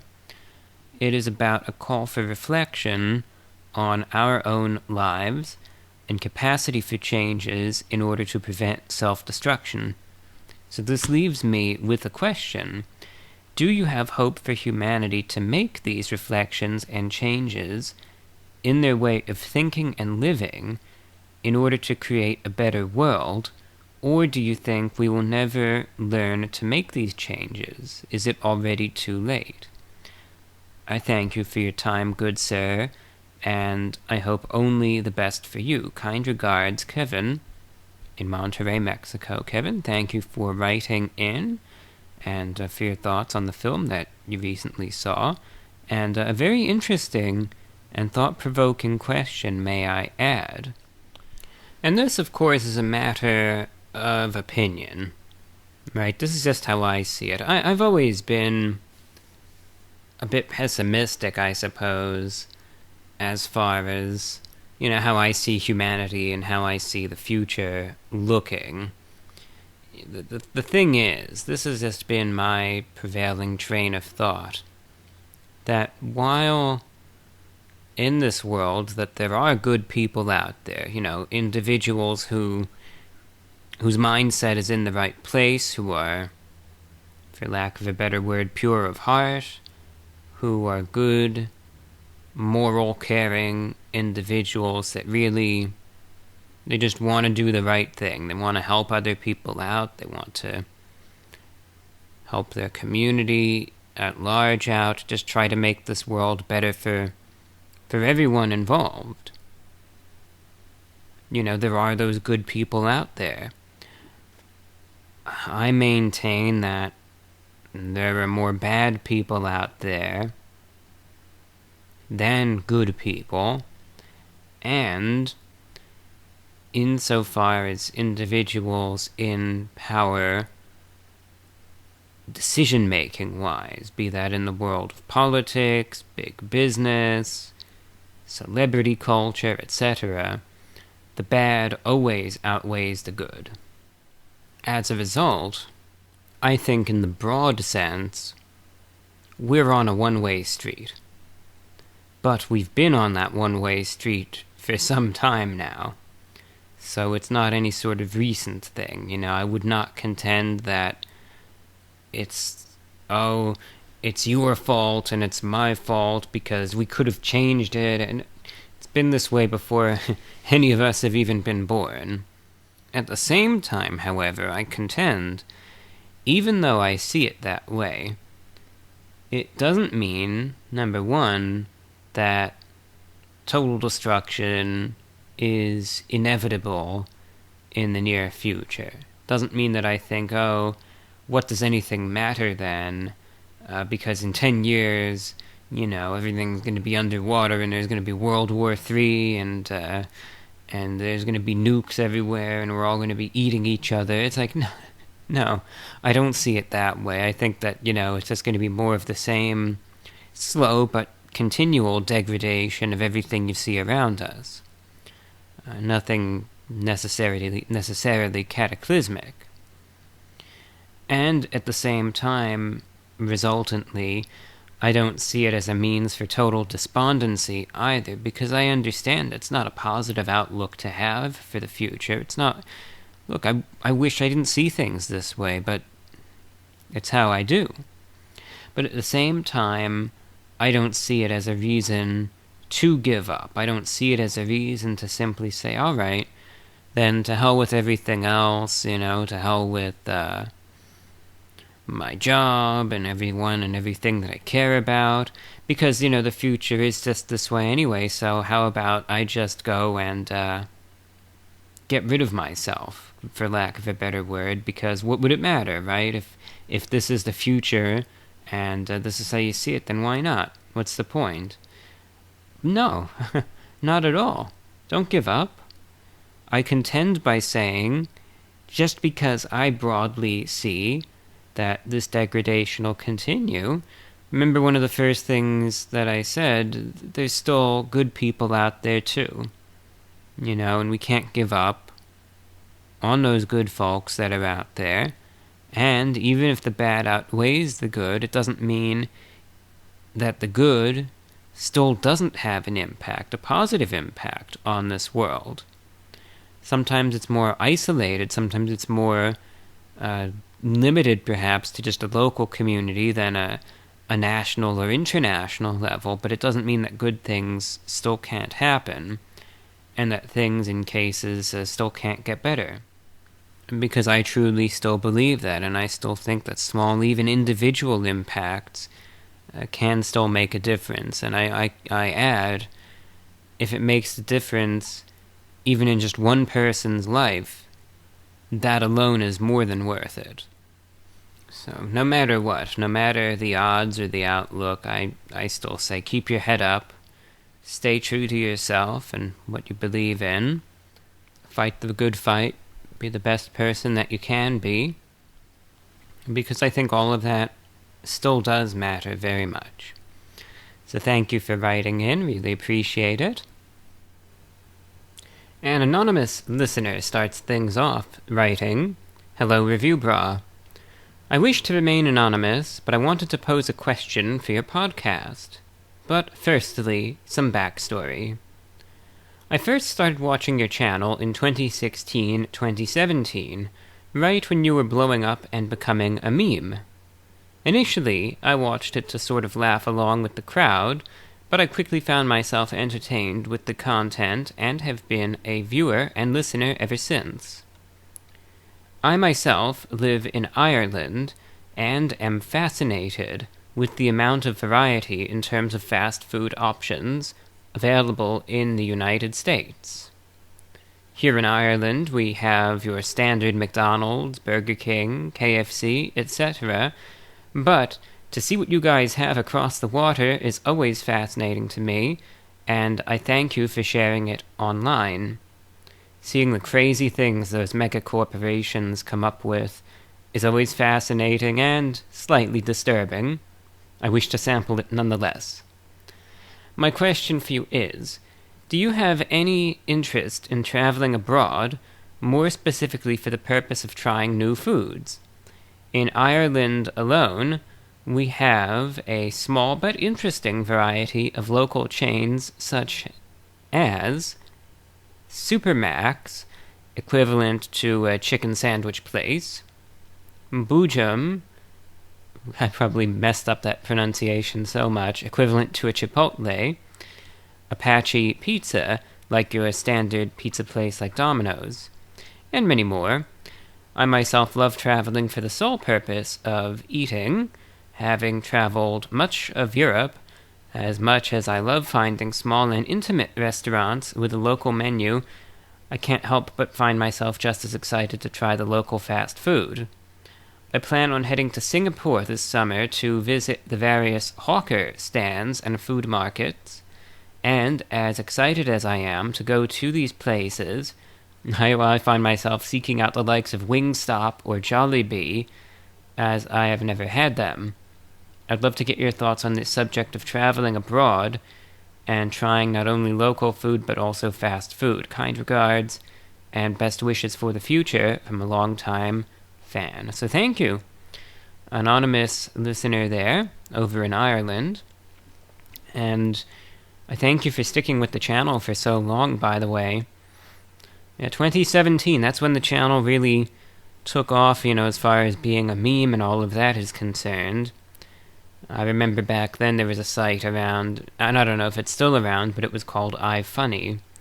And every other week there'd be some huge post from that site about my videos and the like, and, none of it was really insulting or offensive. It was just very juvenile, for lack of a better word, but either way, I have no problem for any of the folks, even to this day, that still look at the channel through a more meme lens. It doesn't bother me in the least. Good to have anyone aboard, really. So, it's an interesting question that you give, and I thought to myself, as far as answering this, because you took the time to write out, I felt anyway, was an interesting backstory, and a compelling one at that. And I don't mean for my answer to come off as a downer or a buzzkill, and I don't want it to seem like it's intentionally going against everything that you said, because it most certainly isn't. I think a lot of this can be blamed on the state of fast food these days. For instance, even 10 years ago, had this have been asked in a podcast, say, in 2016, I probably would have given you a different answer. But as of today, in 2026, regrettably, I haven't anywhere near as much interest in fast food, or even just broadly the subject of food, I think as most would imagine that I have. And would I travel to really anywhere for the sole purpose of trying out the food these days? The answer to that is most definitely no. To be honest, it's not even something that I think about anymore. It's been years since I've ever sincerely thought about actually going somewhere for the sole purpose of trying this, that, or the other thing out. The thought doesn't even enter my head. So, the answer to that would be no.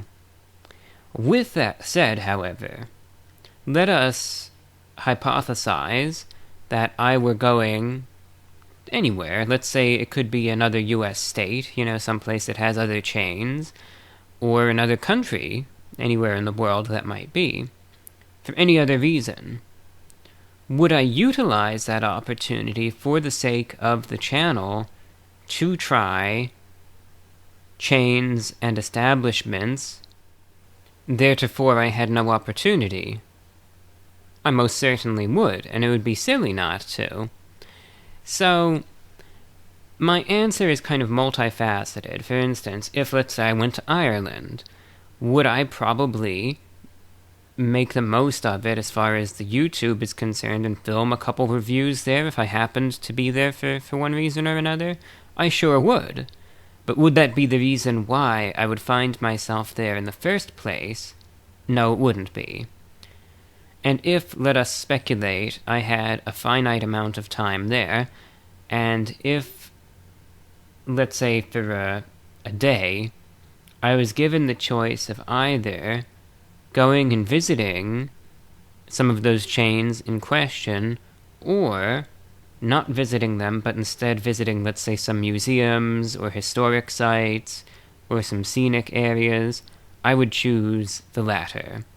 All of that is more important to me than those chains, even though I think from a glance perhaps the work that I do on YouTube may seemingly suggest otherwise. But if I had time for both of them, then of course both would be included. It would still be interesting, don't get me wrong, it would still be interesting. It would still be fun. I'm sure I would make the most of it and have as good a time as one could have, and it wouldn't be anything detrimental, I would wager, but it wouldn't be something that, alright, I'm planning a trip to Ireland, this year just to go and try the fast food, that's never going to happen. But like I said, if I found myself there, of course I'd try the chains and all of that, of course I would.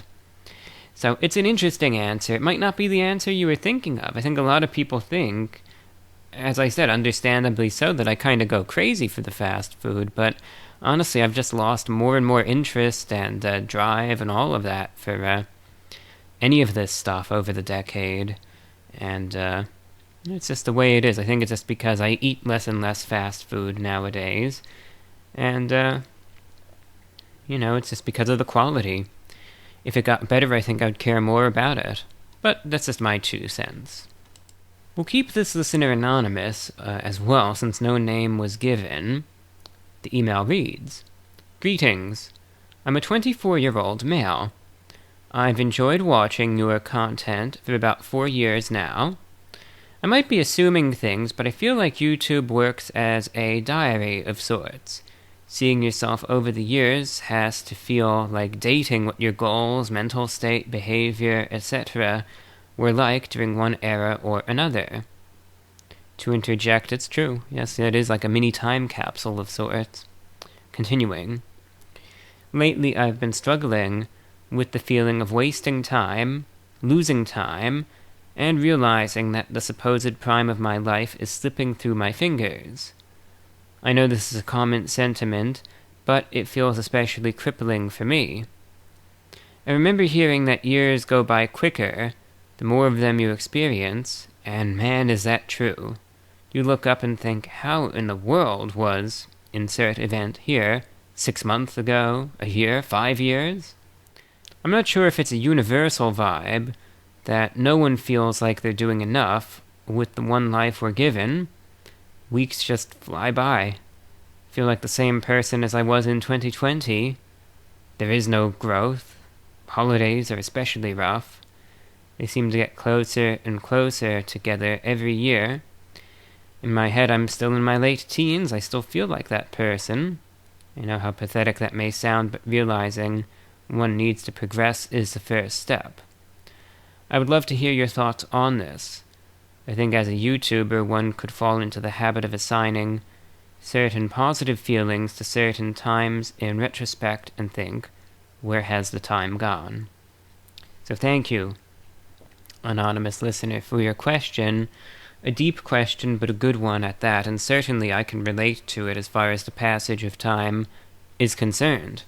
And I'm certain you got a glimpse of that in the previous program when I was discussing the subject of nostalgia, and I was talking about the YouTube channel, looking back, and my own personal disbelief as to, the fact that certain things were 10, 11, 12 years ago or longer. And, I don't want to rehash everything I said in the last program. You'll have to excuse me for a moment. I have a little bit of tinnitus flaring up right now. Sorry about that. It came on suddenly. It was in my right ear. And that's something I've dealt with for a very, very long time. It flares up, every now and then. There's always a little trick I should add as far as tinnitus is concerned, where you can kind of cup your hand over your ear and do this little tapping on the back of your neck, and it actually makes it better. So I went ahead and did that, but I couldn't do that while answering your question. It would just be absurd. Anyway, with that better managed, now I can focus my full attention to what you were asking. As I was saying, I didn't want to rehash everything that I said in the last program, but, looking back, one thing that I can say is that, obviously, I'm not terribly older than you. I have 5 years on you, but, what even is that in the grand scheme of things, given the time scales that we're talking about here? But one thing that I could anyway say from experience is this is something that I thought about this even... Well, let me think. One of the first times I really put a lot of thought into this, the passage of time, was 13 years ago. Even then, I was aware of the fact that it seemed to be going by faster. That's 13 years ago, mind you. And I could only speak to speak for myself. I don't have the answers for everything, but I'll certainly give you my perspective, insight, and how it is for me. I don't believe, with time, it will necessarily get any better. By that I mean, there isn't going to come a day when magically everything's going to slow down, and suddenly it'll be like, all right, I'm 35 years old, and the clock struck midnight, and now finally I'm starting to feel my age, and everything's starting to feel slower again, and all right, I crossed this magic threshold, and now I'm good to go. There is no point in life where it gets like that. At least I don't think so. I think the closest that ever has to materializing is back when we're kids, and we're too young to even understand that until you're retrospectively looking at that many years later. Hence, in some cases, the famous saying, youth is wasted on the young, although that applies to many different contexts as well.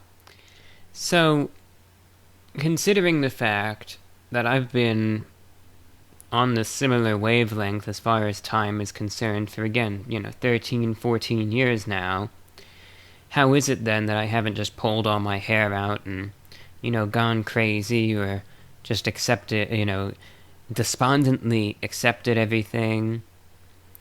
if I just said it's not going to get any better. Essentially, I adopted an attitude.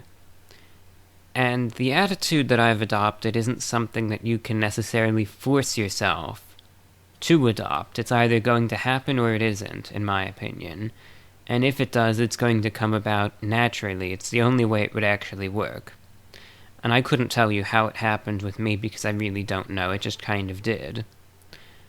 I wish I could give you a better answer because I know that's not helpful in the slightest, but I want to be real with you and I want to give you a real answer. But a number of years ago, I took a position where I eventually figured, I could either spend the rest of my life sitting here thinking about where the time has gone, feeling awful about it, feeling stressed out about it, having it be a source of constant anxiety and stress and strife, filled with regret, depression, etc. Or I can accept the passage of time, essentially say, I'm here for the ride, that's it. That's all that there is to it. And think and focus more about what I wish to do with my remaining time, as opposed to always just spending such time fretting about time that's already passed. And through that lens, has the passage of time gotten any better? No, it hasn't. Do I like how fast it goes by? No. Do I look back, like I even said in the previous program, and look at some of these years past and wish to myself, I wish I could go back and relive that? Of course. I still feel that way. But at the same time, I feel a sort of peace and acceptance, I suppose, that this is just the way that life is. This is the way that it is. This is the way that my mind perceives time. And there's nothing I can do to stop or change that, and I accept that. And I also live my life, and this is just me, I don't say this to apply to anyone else. You live your life how, in the means that suits you best, but I live it with a certain contentedness, thinking, well, I don't feel as though I am owed a single more day on this earth. Doesn't mean that I don't want to be around for another day, not at all. But the end could be at any time. Doesn't mean that I'm going to be some 90-year-old, on his deathbed many, many years from now. It could come a lot sooner than that. I don't know. We have no idea. That goes for anyone. But in the end, I'm alright with that. Whatever my place, big, small, minuscule, non-existent, in the grand scheme of things, I'm okay with that. I'm alright with it. The fact that I'm even here right now, sitting at this microphone, talking to all of you, how unbelievable that all really is. And one of the most important things that I try to do is I try to appreciate, in I would hope a natural way. Nothing's ever going to be perfect, and we're always going to have regrets. Every single person is going to. Anyone that says otherwise, I think that's nonsense. But to try to appreciate even the small things in life, just here and there, and the people and places and things that matter most to us, that are of great value to our lives, that even in some cases give us the will to live. And I try to appreciate that more than anything else. And like I said, the small things in life. And I think that helps, again, not so much with the passage of time, but with how perhaps I manage my time and how I feel about it. Some people may counter all of this by saying, well, that's real easy for you to say when you're sitting there with, everything that you've got on YouTube and the radio and this, that, and the other thing. But may I counter that counterpoint with this? The things that matter most to me in life what's most important to me, the things that I derive happiness and value and purpose from and for, exist outside of YouTube and the broadcasts and all of that. If I were to lose all of that, I wouldn't have lost what matters most to me in life. I could only speak for myself, but that's my answer. As funny as it is, despite being that this is what I do, my soul is not YouTube. My soul is not the YouTube channel. I'm just someone that made a YouTube channel 15 years ago because it was fun and had a good time doing it, and I've just kept at it ever since, and that's really all that it comes down to. I wish you well, and I certainly do hope that things get better on your end. I think, if anything, it would be a process. It will take some time. No pun intended there.